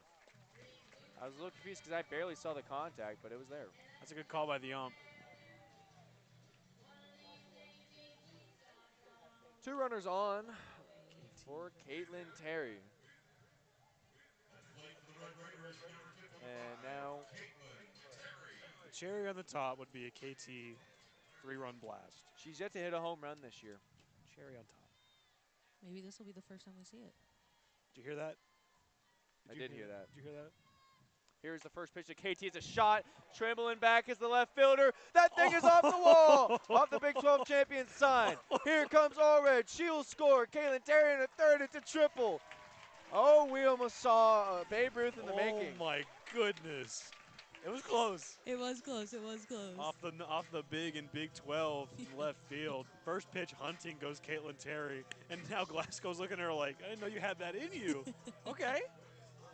Likes what he has from his true junior from Arizona. You're now up 21-0 on 12 hits. I love the look Braden gave a second ago. He shook his head like, man, she almost had that. That was I was doubting it at first, but now I don't think there's any room to doubt it. No need to doubt KT. Here's the first pitch to Davis, and it's foul down the third baseline. another Hard hit. Another thing that these infielders are going to have to learn is turning off the right shoulder. You notice on that hit specifically, she turned over the left instead of the right. That's going to take longer for you to get over to the ball just because the way your head's turning. Something to look for, something for ACU to work on as they continue into conference play. KT has the hand up at third because the sun is glaring right in her eyes as most of the infield is covered in shade other than third base. Off-speed pitch, not going to do much there. Count evens, 1 ball, 1 strike. 2 runs away from tying the most you've ever scored in a game. And you've played 2 innings. Seeing history, folks. I want to see more history. Continue to watch this team as they go throughout this season. If you want more history, listen to broadcast tomorrow. As here's a chopper over to first, going to get the out, and that's going to end the inning. Red Raiders get 8 more? Yes, 8 more. Yes. That's how math works, yes. Well, I can't trust that scoreboard No, up there. I was making sure I was right as well. No, you're good. They get 8 more on a couple of hits and a home run. Right? No home run. No home run. No home run. Almost. Almost a home run from Almost, Terry. yeah. Sorry, there's too many runs and too many ways they scored that you kind of lose track how they did it. Anyways, though, 21 runs on 12 hits and 1 error for Texas Tech as they go to the top of the third. And now Braden's back. Say more importantly, Braden's back in the game. Looks like they're doing some conditioning, the Wildcats.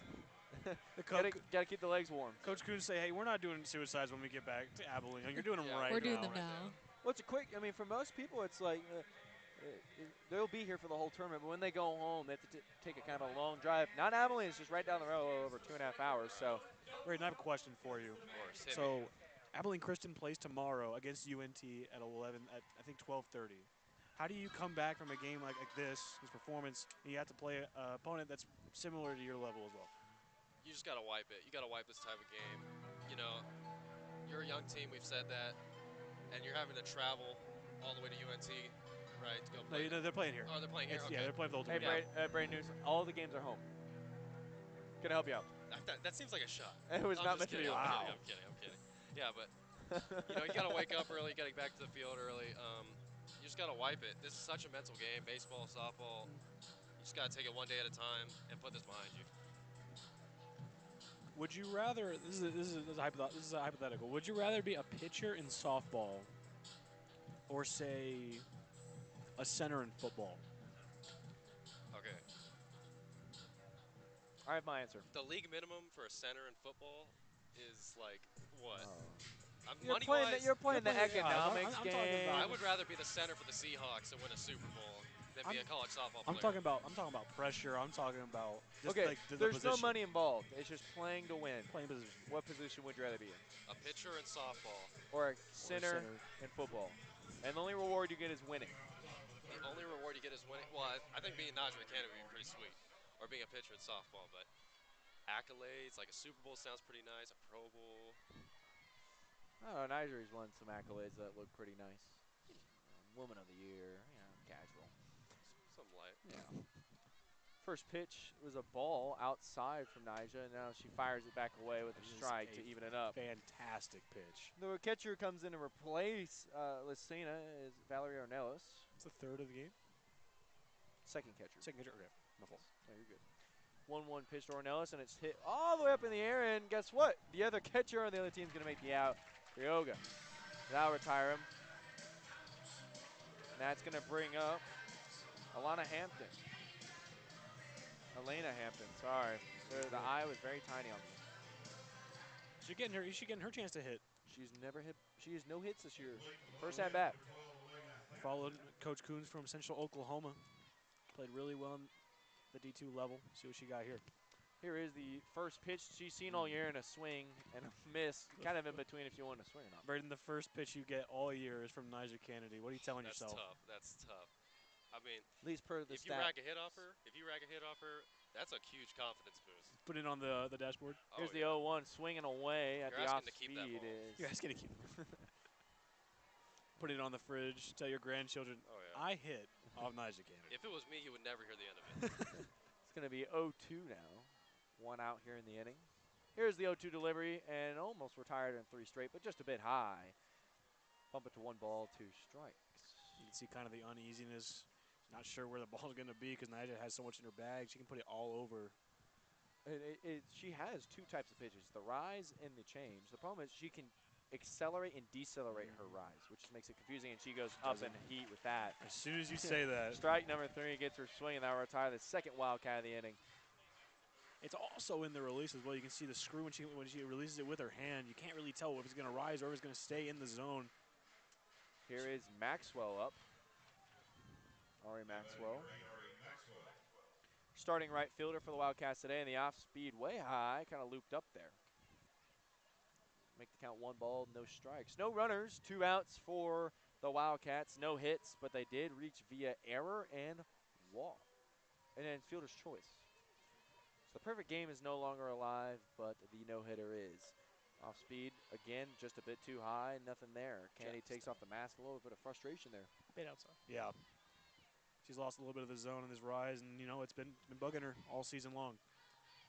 The slow stuff is something they wanted her to get better at, and you're seeing her get better at it. It's just not in her. It's just not in her. Yeah, growing pains. Exactly. Well said. 2-0 pitch, just a bit high. 3-0. Are you taking here? Oh, yes. I'd say so. Yeah. The Texas Tech defense is a little too good to be just trying to hit it willy-nilly. Yeah. You'll make Nyjah give you a strike, and the off speed falls in there to make it 3-1. Still a hitter's count though, Braden.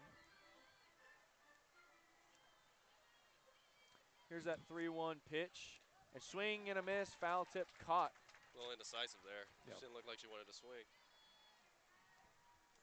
Because it goes back to, is it going to fall in the zone or is it going to stay high? You're better off just closing your eyes. Here's the full count pitch outside, so you're going to walk. Great at bat there from Maxwell. So that is her second walk of the season. And for the first time tonight, we have gone through the order of Abilene. Back to the top. If Abilene wants a chance to put some runs on the board, it's got to start right here with Gargillo. Has the green light. It's yellow right now. There's the first pitch to Rio. She showed bunt, so it's going to be a strike. I think showing bunt there of 2 outs is a bit aggressive with the corners pulled in. And here's a little shot, going to fall foul to the left, third base side. I like the take though. Yes. She's one of those weird anomalies. She bats left, but she throws right. I really want to know how that happens. It's more preferable because most softball pitchers are right-handed. And you said you were left-handed, right? I am left-handed. Do you think you could swing right-handed? I'm actually ambidextrous. Oh, look at you. That's a talent. No. I'm actually ambidextrous. I have to have some fun, sir. Right. I'll get back. Oh, sorry. Here's the 0-2 pitch. Outside. Stays alive again for 1 ball and 2 strikes. Runner on first. Kind of getting a little antsy over there, that being Maxwell.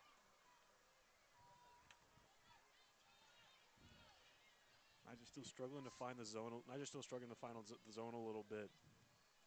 Sienna batting .237. Nyjah not liking it. Going to get a time called. So we'll try again on the 1-2 pitch. Soon these lights are going to have to turn on bright. It's mostly shake that's filled up here. And Nyjah got her, and you heard a little bit of a yell there. Froze her. And now retire the Wildcats. No runs, no hits, 1 walk. And that's what I just said. Sorry, the PA announcer saying at the same time. You know what's interesting? At the end of last year in the Lubbock Regional, Nyjah had a few times where she was asking the umpire where the zone was because she was sure she hit it each of those times. Now she's just dealing with some frustration. Now we're going to go back to the bottom of the third and welcome back Camilla. Hi, Camilla. Welcome back. We're going back to the bottom of the third. We've been here before. Yeah. I mean, speaking of Nyjah, I mean, don't get to talk too much about her, but rumor has it that she is heading to, I believe it's New York, to film a project where she's going to be talking about women in sports, and she's filming it with Bonnie Bernstein, who used to be a reporter for ESPN and CBS. So watch out for that. And also support women's sports. Yes. Some of the best action I've seen. And we get to report basketball, football, baseball, and some of the best games I've ever seen and been a part of have been women's sports.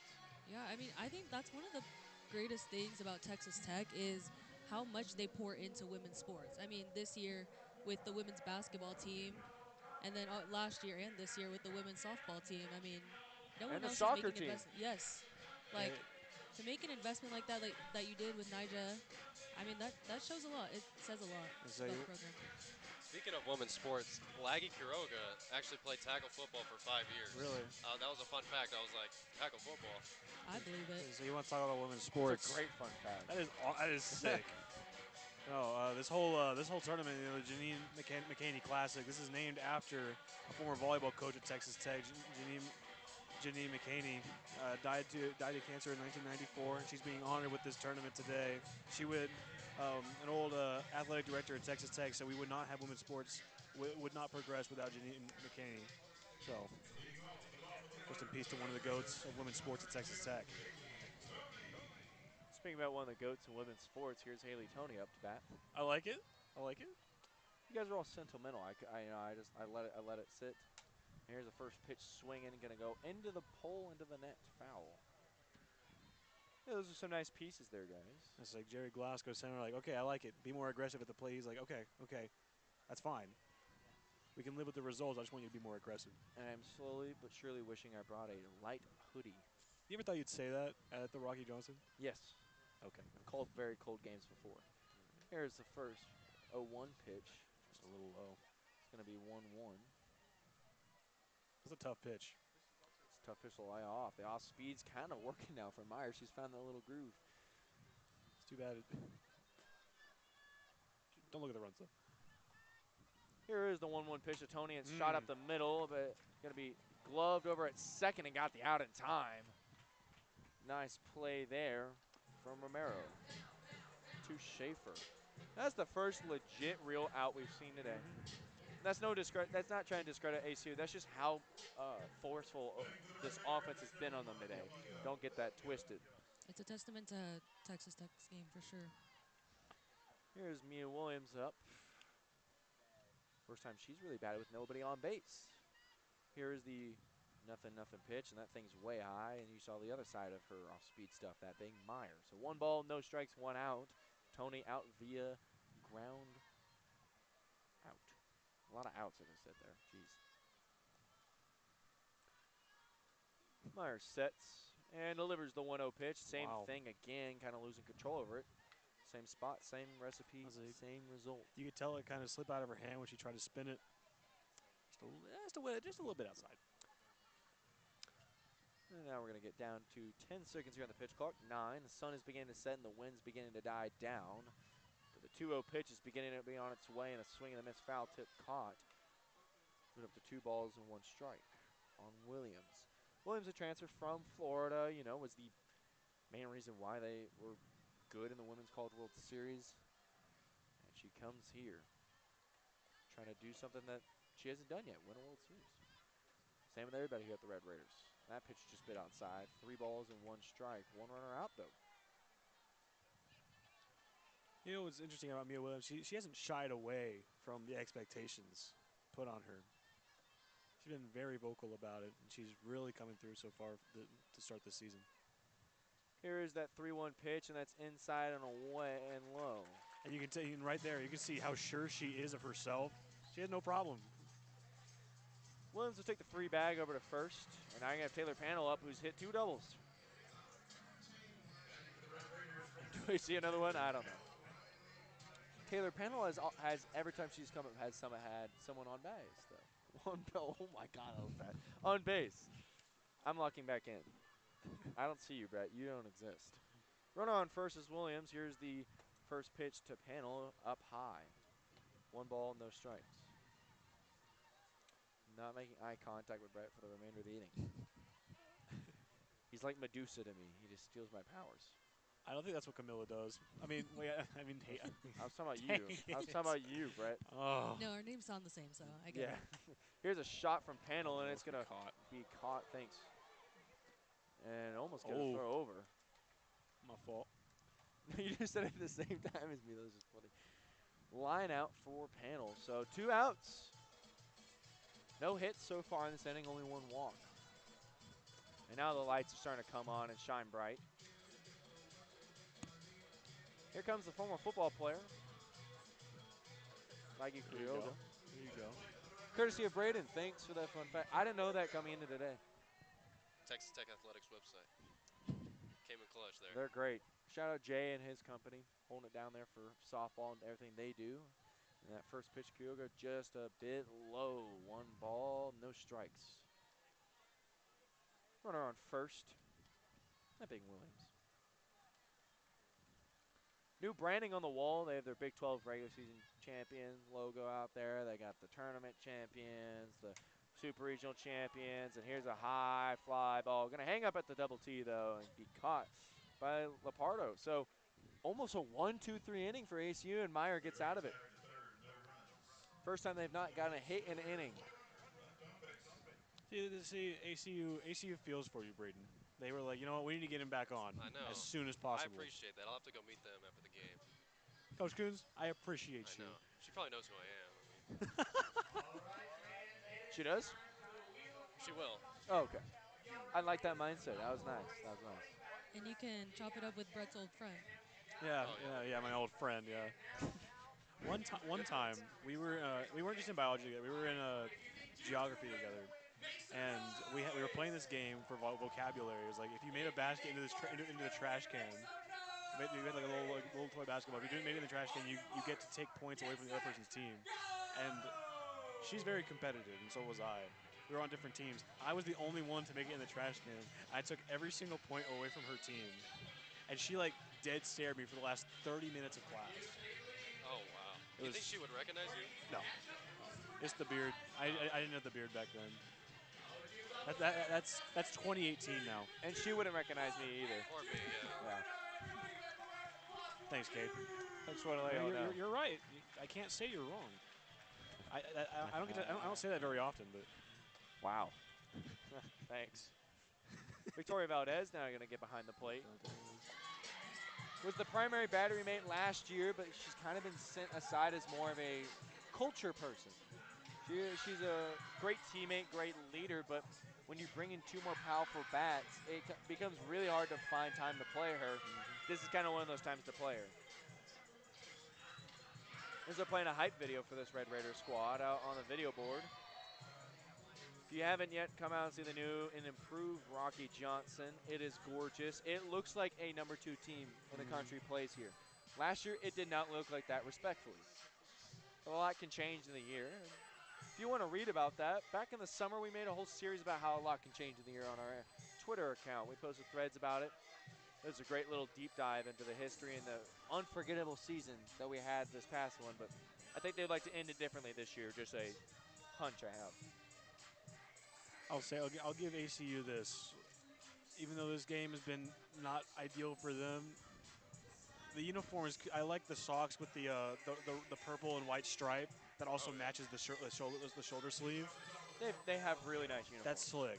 Do you prefer Tech's uniforms tonight or ACU's? I'm gonna go with ACU. I'm going to I go would with agree. ACU's as well. Here's the first pitch to Meggers, and it's going to be outside for ball number 1. Lights have come on in the concourse. Are those new? No, it's been here. It's been a while since I've been here. I'm an old man, I guess. 1-0 pitch, swing and a miss over it.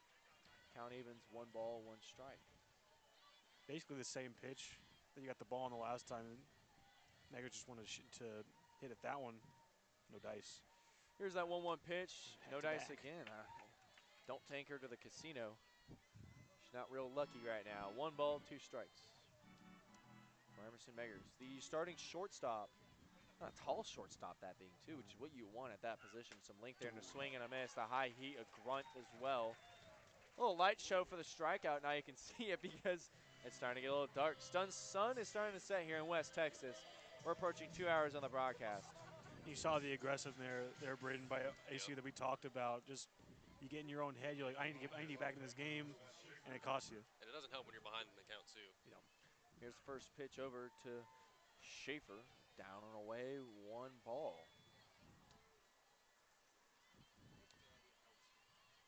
ACU's coaching staff is wearing like almost like a lavender hoodie. I'm here for it. It's sick. It's Yeah, so I'm here for nice. And here is a shot up the middle. Williams will flip it over to first in time to retire Schaefer. So they make that 2 outs. Nice field play by Williams. And I think that's a highlight. I don't want to get you to talk about Brett. Mia Williams is also a great defensive player. Yes, she is. She has the ability to make the right pass. And you know where she gets it from? She gets it from her dad. That's Jay Will, white chocolate, one of the best passers. Do we think we get him at the stadium this year? I assume. I don't know. He's really good with big with podcasting. You never know with those guys. I like to think so. He's very active on on social media when they post about Mia Williams, always posting on there. So I maybe at a regional, super regional, we'll see. Here's the 1-0 pitch, and it's going to be shot over to Allred. Bobbles it, gets through the glove, and comes right back to steps on it in time to retire Lucina. Back to what I was saying. No, yeah, she's able to make those passes she got from her dad. One of the best passers in NBA history. And if you talk about podcasts, if you want more content, 3 and Out will be available tonight on Spotify. KTXT's #1 and only sports staff podcast. How do you have to do a self promo, Can we self-promo as well? Because we're on a show together. Yeah, I was about to say. I know I'm your staff cover. I give you permission. I'm your staff cover. If you want even more content, every Monday at 1 p.m., me, Brayden, and our other co-host Logan talk about all things sports. We just covered the Olympics. We do football, a little bit of baseball, some basketball, college football, college baseball, all that stuff. It's a good show, by the way. I mean, I'm their staff cover, so I mean, Okay, Pops. We get it from Cade. y'all are not talkable by the time I see y'all. It's really funny. Every single time I try to start conversation, you guys just gotta sit there. I'm just like, okay, thanks, guys. It's because it's Mondays and we have basketball, so I'm trying to like lock No, in. I understand y'all are trying to lock in, but it's really funny. No hard feelings, I promise. So you talk about basketball. What day is it? The 26th? We'll be live when they're playing Iowa State and when they beat them. Little prediction. I said I believe in Texas Tech that they would go 4-1 the remainder of the year. This before the Cincinnati and K-State game. I would say I have them losing in Provo because it's a 9:30 start. Brett does not like the take, but it's okay. I love you too, Brett. If you want even more content, check us out on Believe in Texas Tech. Cade's usually our special guest on that show. We talk all things Texas Tech sports. Haven't had much time to do it this week because we've been so busy prep working for softball. We got 6 games in 4 days. And it's such a blessing. It's great. It's fantastic. You got great weather. You got great establishments. You got great hosts. And Cade. Thank you. Yeah, but we're very blessed we get to do this as students. Student media is a very crucial thing, and so we're just happy to bring you coverage of Texas Tech softball. And getting right back at to that is a first pitch inside Desiree Spearman. 1 ball, no strikes. We made it to the bottom of the 4th pretty quickly here. It was really that first inning and second inning. Okay, do they get over 23? Yes. Okay. Nyjah hits a homer. Here's the 1-0 pitch to Spearman, down and away to make it 2 balls, no strikes. Nyjah warming up in the on-deck circle, that's why I said that. The fans don't know. They don't have cameras. If you want to know a fun fact, not a fun fact, but like a cool trick you can do, hook up this broadcast to the ESPN Plus one so you get our audio and their visual. Here's the 2-0 pitch to Spearman. That's going to get in there nice and easy for strike number 1. 2-1 for Spearman, off-speed pitch. Meyer's gotten that rocking so far. The one thing you don't want your team to do is get complacent, especially with a not great pitching team like ACU. You're expecting a lot of balls, just like that one. There's the 2-1 pitch. That thing almost bounced on the ground. But not every team is going to be like this, Camilla. I mean, you're getting complacent with these balls. That's fine. At some point, you're going to have to swing the bat. Yeah, I agree. I mean, although it's kind of easy now and you're kind of guaranteed a win, you have to keep competing. Here's a 3-1 pitch to Spearman, and she misses in the same spot as usual, down and inside. Walks her. Spearman take the free bag, and here comes Nyjah Candy to make, hopefully, my prediction look good. Vic Valdez on deck as well. She hasn't hit much this year, and whenever she gets on, we'll have Brett do a little deep dive on her. But, Brett, can you give us a little history on Nyjah Candy so far as a batter? Nyjah Kennedy is a batter. Okay, I got you. She has 2 home runs. She has 20 hits, 10 walks, and 49. Sorry, when I say 49 strikeouts, like she's not the pitcher, right? No, she has a 200 average, 3 hits, 15 at bats, 1 run, 7 RBIs, and a home run. There you go. I have found a complaint about this setup. I can't believe I found one. There's no lights above us. There's lights everywhere else. That's my only one. There's no light to see the stuff when it gets too dark. My only complaint. Oh, that beautiful facility. And here comes the first pitch to Nyjah. And shot up high in the air. Going to drift all the way foul and will make the catch, so I'm not looking good. Nyjah will be retired via the pop out. 1 out, Spearman still on first. I like the aggressiveness from Nyjah, though. Yeah, I mean, if there's one way to describe the way she plays, it's aggressive. I mean, you made a name for yourself with the Nyjah stomp, the screams, the grunts. She's terrifying to play against. Yeah. And here is Valdez after the pitch. Brett will talk about her. Pass ball, so Spearman will take an easy trot to second base. Talk about it. She has a 0 average. She doesn't get to hit much. She has 1 run, 5 at-bats, and 1 walk. And a 2.86 batting on base percentage. But she was the 2025 All Big 12 defensive teamer. This is true. And she was on the All Central Region third team in 2024 with the Raging Cajuns. Here's the 1-0 pitch to Valdez and down away. So a bit inside. 2-0. Tick, tick, tick, tick, tick. It's actually 21-0. But Just talking about the count, but yeah. oh. Valdez ahead, 2 balls, no strikes. Meyer going to try to look to get one back right here, and then she's going to follow it in there on the off speed. Count moves to 2 balls, 1 strike. 1 out, 1 runner on second. That was Spearman. Walked and then hit. Got on second via the pass ball. You got the battery row right now. You had Nyjah Kennedy with the hit last night, Vic Valdez, now KT on deck. Spearman before she pitches. Up high and away, 3 balls, 1 strike. Battery row. I like Battery that. row, yeah. I like that. That's nice. That's very nice. We'll see if we ever see it again, but battery row. Here's the 3-1 pitch from Meyer, and a swing and a miss foul tip caught, though. The count will move to 3 balls and 2 strikes. Full count for Meyer. Going to try to like to battle back in the count after being down 2 balls to no strikes. That's all you can do at this point of the game. Limit the damage, move on to UNT like Braden said. Here is the full count pitch and a shot at the, right at Meyer. She's going to be able to get Valdez out. That's scary. Blocked it with her glove. The glove came off. Oh, it flew off, yeah. Still was a professional and got the out. So that'll be 2 outs. We're now going to get a check on Meyer. Let's say the cat's laughing it up in the circle. No harm, no foul. That's the risk you take when you're a pitcher. Valdez is mad because that was a well-struck ball, but there's a person in front of it.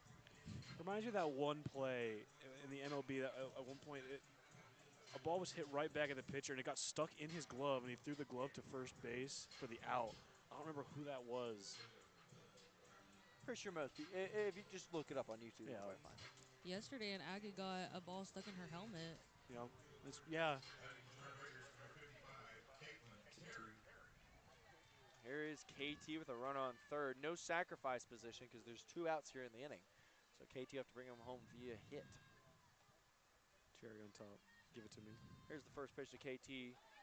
Going to catch the outside part of the plate for the first strike. 0-1. So you noticed that one. She looked at it like, I could have swung at that one. Swung, swung, whatever. But sorry, I'm in editing right now. That's all we're learning about. Irregular verbs and prepositions. Here is the 0-1 pitch, and that's going to drop down. KT puts the hand up to hold Spearman. Count bumps to 1-1. 1 ball, 1 strike. Spearman on third. Glasgow telling Terry to keep the ball more up to her head and not letting it lean down as much. Meyer pitch clock down to 7, now 6, down to 5. Here comes the 1-1 pitch. KT shot past short. And they get all the way out to the center field, and now bring home Spearman. That's KT why you listen to coach. Wiley's in a coach. She brings them home and makes it 22-0. Red Raiders.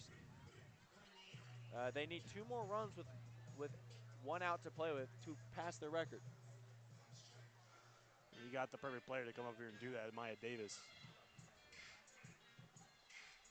Has 2 home runs on the year. What a time to get your 5th, right? 3rd, right? 5th. Yeah, she's actually going to Numbers hit are 3 hard. home runs right here. Let's skip 3rd and 4th and just go for 5th. Exactly. No, why not?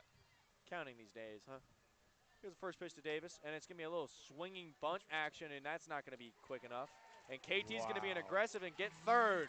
Absolute great base running, and Davis up to 2nd. Base running masterclass from Texas Tech. A swinging bunt, you're going to call that for Davis. You'll go.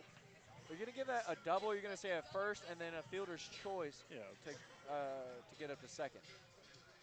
I'll give you a double. Okay. You know, like about that most, Camilla, is KT pointing at her teammate saying, "No, that's all you. Yeah. I don't do this without you." That was a nice hit. She's a smart player. Now they'll bring up the starting shortstop for Texas Tech, Haley Tony. 2 runners on. Here's the first pitch to Tony. Swing and then kind of a hesitant swing. Yeah, unsure about that one. Into the net, foul ball. So it'll be 0-1. Goes Glasgow smiling, her like, I don't like. Okay. I mean, he's the Infinity Gauntlet, and all his transfers are like the Infinity Stones. He's inevitable. He's about to snap his fingers. I guess he already did. Here's that 0-1 pitch to Tony, and it's going to be a blooper that's going to hang up. Scoring is Terry, and a new record, everybody. 24 runs. And get the light show going. Haley Tony with a bloop single to bring home 2. 24-0, 15 runs. Ooh. Man. They are putting the infield in HE double hockey sticks tonight. I mean, it's like we talked about just a second ago when we were in between innings. You're going off the wrong side to go chase down that ball. It's making it longer if you have to react and get over there.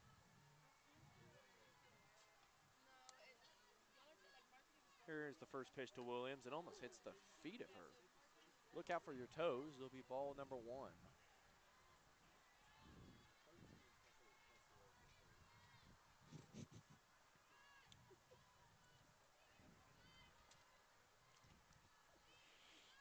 Here's the set.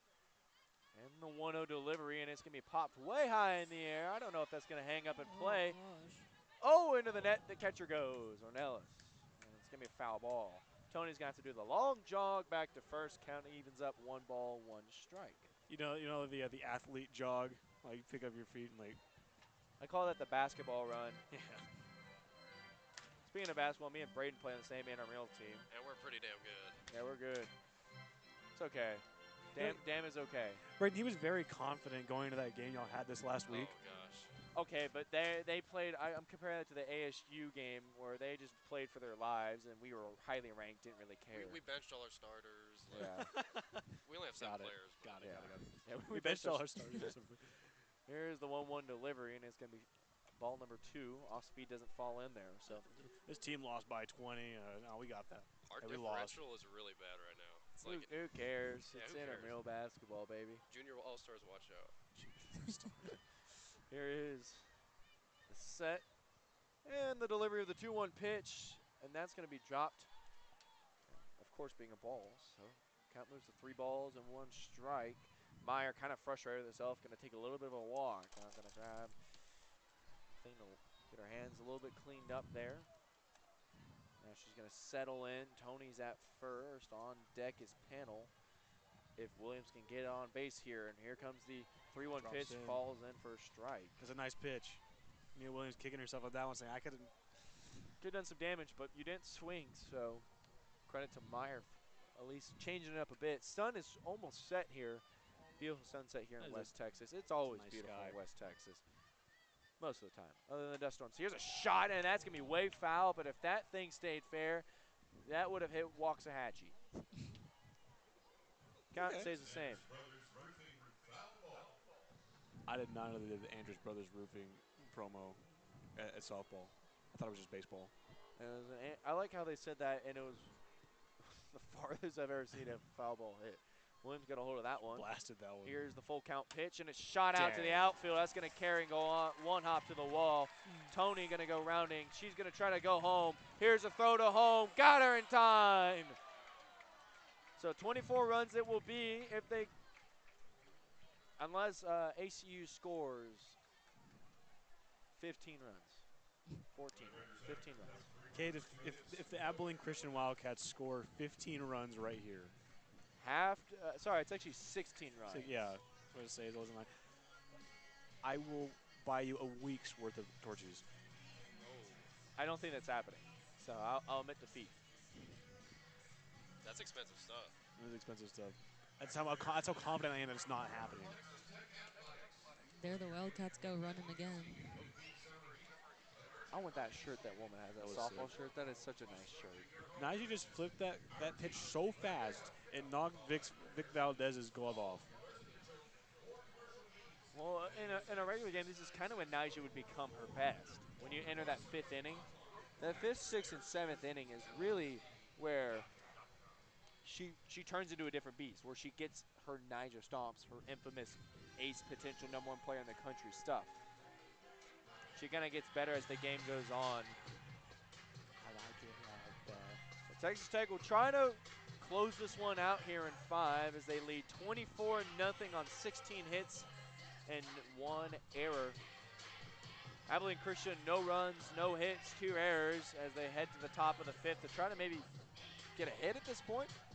I don't really know what your point would be here, but Nyjah's going to try to deny him anything. Defensive position still the same, but you're going to have Terry move down to first base. And now they're having a swag surf breakout, and the crowd's kind of delayed to it. Nobody wants to swag surf. They got one guy down there telling, hey, get up, get up. Who's swag surfing right now? I think it's a son. Father and son swag surf. It's passed down from generation to generation. Wind's kicked back up, but it's blowing now coming in from center. These was kind of blowing across. Now it's kind of going against the hitters. Now ACU, and they're all black jerseys, the cat script font, the stirrup, high socks. Nice. Sorry, my fault. I'm sorry. Are you okay? No, it's okay. It's okay. Never mind. And so now Nyjah's going to try to get 3 more outs and send this thing home. Until tomorrow, we'll be here same time, same place, 5 p.m. UNT. Joel and Brett on the call. We'll have 2 new volunteers, but this won't be the last time you hear Brandon Cano. You'll hear him later in the year when we start Big 12 play. So if you like their voices, let them know. Here's the first pitch from Nyjah's a strike to Lapardo. Swing and a miss. Kind of a half swing. Kind of like she was trying to run and swing at the same time. Welcome back, Braden. Thank you. That's impressive, the way that they're able to like run and kind of poke the bat at it and then do stuff like that. It's called slap hitting, pretty sure. The I formal think name. that's the word for it. According to my calculator. Here is the Nyjah waits for the delivery of the 0-2 pitch, and here it is on its way, and a swing and a miss way out in front, swinging a garden hose. She fooled her. Out number 1 in the inning.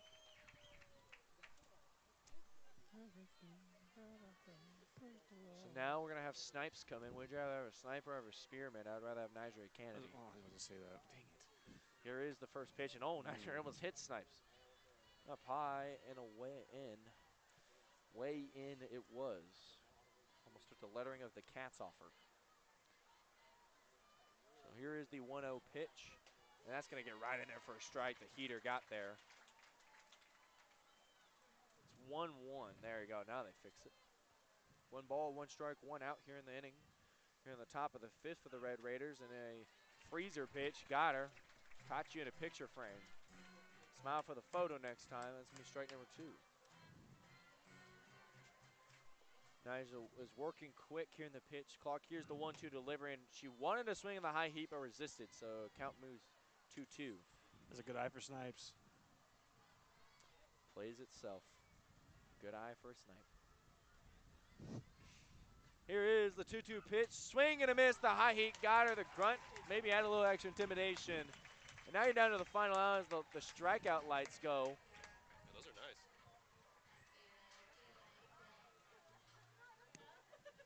One of my favorite things about Nyjah is she gives that little point. Yeah. It's so disrespectful. Even though she's just looking at Big Fat Does, she's like, got you. And it's just it's like kind of quiet in terms of how you do it. You know, you're not in their face, swing and a miss there. It carries more weight, honestly, because it's like, it's another day of the office, but I got you. Yeah. Gotcha. Here is the 0-1 delivery from Nyjah, and it's going to be shot foul onto the new awning and rolling off the new awning into the Andrews Roofing foul ball. I did it for you, Andrew.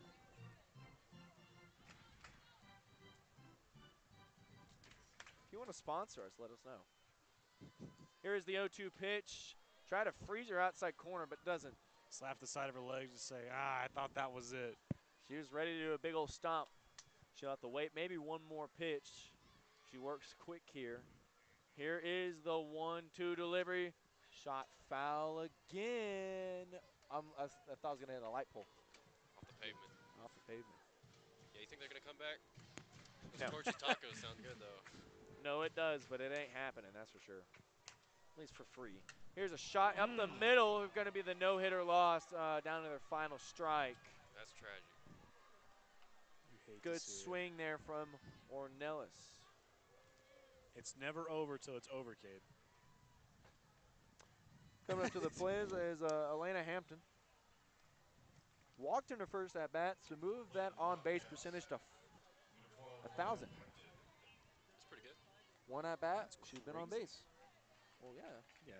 That's kind of stats work here, Brett. You're supposed to be the stats guy. Love you too, bud. Ouch. I'm sorry, that was really mean. I love you, Brett. Here's the 0-1 pitch, just a bit high, chest high. Knocks the count even, 1-1. Well, you guys will get to hear Brett again tomorrow doing his first play-by-play. I'll be producing it, so I'll get to hear it anyway. Here's a swing and a miss. The high heat got her. Down to the final strike again.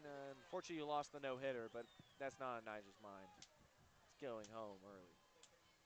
Here's the 1-2 delivery inside. She won it. She's working quick now. Maybe a little ticked. Yeah. She's a little cold, I think. Some frustration beginning to set in. She's working early in the pitch clock. Pitch, and there's the grunt. Game over. Red Raiders take this one 24-0 on 16 hits, 1 error to Abilene Christians. 1 hit, 2 errors, no runs scored. Short game for the home opener, but a great facility indeed. We'll keep it here live to do a quick little post-game show, but not a terribly long one because the rest of the staff has still 5 more games left here. Thank you for listening to KTXT, the Radio 8.1. Hopefully the YouTube stream worked good. We'll have it back on FM radio tomorrow as well, but now we're going to kick it right on into the post-game show. 4-person booth is back. Camilla, what's a, okay, what are we going to do? Everyone's going to give one word to describe this game. I'm going to let Camilla go first. So it's going to get harder as it goes on because the good words will be used. I'm starting first? Yes. We're going to go Camilla, Braden, Brett, then finish with me. Okay, one word. I'm going to go with ease. Right. Braden, you got a word? Dominant. Expected. Okay. Is that your word? No. Powerful. Okay. That's mine, yeah. There you go. There's now the Matador song's going to play, but we don't worry about that right now. We're going to worry about this post-game show. Okay, so let's take it from another side. We can rave all about Texas Tech we want. What does ACU need to do to get win number 2? Because now you move to 1-14. Yes, you're playing a lot of good opponents. You're also losing to opponents you shouldn't be losing to right now as well. How can we get back on that train if you're ACU? I mean, you need to take all these losses and learn what you can from them. I mean, you don't want to continue the season like this, and it is Coach Coon's it's only her 2nd season, but still, I mean, you got the players who can make the plays. Like, you have a freshman team, you can mold them into what you want to be. So with these losses, you know, take what went well and take what went not so well. Yeah, I think there's a lot of negatives to take out of this, and you see that, but I hope she wouldn't focus on that. You know, you're playing a tough team. If anything, this is making you better. Although you make 2 errors, you didn't play your best. If anything, it makes you better because you're playing this high-level opponent, and you'll be more prepared for conference play when you play someone like more on your level, I would say. No, for sure. And it's like you said at the beginning, Braden. You got to flush it. I mean, this is not the last game you're playing in this building. You have a few more. You have UNT. You got A&M Corpus Christi. You got Detroit Mercy. You have to flush it. You have to come back stronger. There's no moral victories, especially in a game like softball. However, you did hit off Nigel Kennedy, so you can get the autograph ball. That's true, yeah. Yeah, that's what you can do. Well, no, we'll go over to Texas Tech. They moved to 17-1, and maybe a little anger coming home, not ranked #1 in the country. It kind of looked like it the way they were taking them out in the first and second inning. A dominant showing, and per our stats from Brett, that's the most runs they've ever scored. So if that is true, you've seen history. Any final thoughts? We could talk about Tech all we want, but we got 5 more games of them, so there's not really much to kind of rap about right now. So final thoughts from everybody involved, and then I'll wrap this thing up. Starting with you, Braden. You know, it's just a great showing. It's a beautiful day. Happy to be back in Lubbock. You know, I'm sure the Red Raiders are happy to be back here too, and I'm happy they took care of business. Yeah, I agree. I also think final thoughts. The students got to show out a little more. I mean, you have one of the best softball teams at your school, so take advantage of it and show up. If anything, it's the fundamentals are starting to show up a lot more, but there's still plenty of stuff you can learn. You can be a step faster when you're in the infield. Other than that, no, it was a fantastic showing. You come home to your fans who've been waiting to see the #2 team in the country, haven't played here since May, and you showed out in front of them. Gave them a show. It's the first time you've seen this team since they went on that run. I mean, that's a huge thing. And what a homecoming for the Red Raiders as well. You get to come home to a brand new facility, basically. If that doesn't speak to how important that run was for them, because there could have been an argument if they're one and done in the Women's College World Series, they don't get this upgrade, respectfully. And you're not the #1 team in the country preseason, and you're not #2 right now. But they handle their job. They do what they do against. If this team has one win, that's what you have to do. That's why the word expected was great, Brett. But tomorrow, we'll preview it one more time. I'll preview the next games, and then we'll get on out of here. Tomorrow, Brett and Joel. Brett will be play-by-play for that Friday, 5 p.m. Central Time, UNT. That's when they'll be live on FM radio. But if you want to stream it, they'll be live 4:45 p.m. starting their pregame show here on YouTube. Thank you for listening to YouTube as well. I hope the audio quality was great. It's our first time doing it. Still battling some technical issues for why we're not on TuneIn Radio. Saturday, 11:30, Texas A&M Corpus Christi goes against Joel's first play-by-play of the year, and I'll be color commentary for that one. Then Saturday, 4:30 p.m., me and Brett again. I'll be play-by-play, Brett color. Then Sunday, 11:30 in the morning, Corpus Christi again, correct? Mm-hmm. Yep. Be Brett and Joel, same roles. You ready for play-by-play for that one? I am so excited. Glad. Then at 1:30, UNT Sunday. That's the final game of this tournament. Joel and me, that being Cade. And then we might have a little bonus coverage, home run derby, student home run derby. We might have coverage of that, because why not have a little ESPN throwback with some boomer and all that going back. That was KTXT Sports. You listen to the Raider 88.1, located in Lubbock, Texas. No producer today. We would thank them if they were, but thank you, Casper, for doing everything you do. But until next time, I'm Cade Welty, alongside me, of course, was Braden Larson and Camilo Hernandez, and then rounding it out was Brett Ramirez. Thank you for listening, everybody. Have a good night. Until next time, see you tomorrow.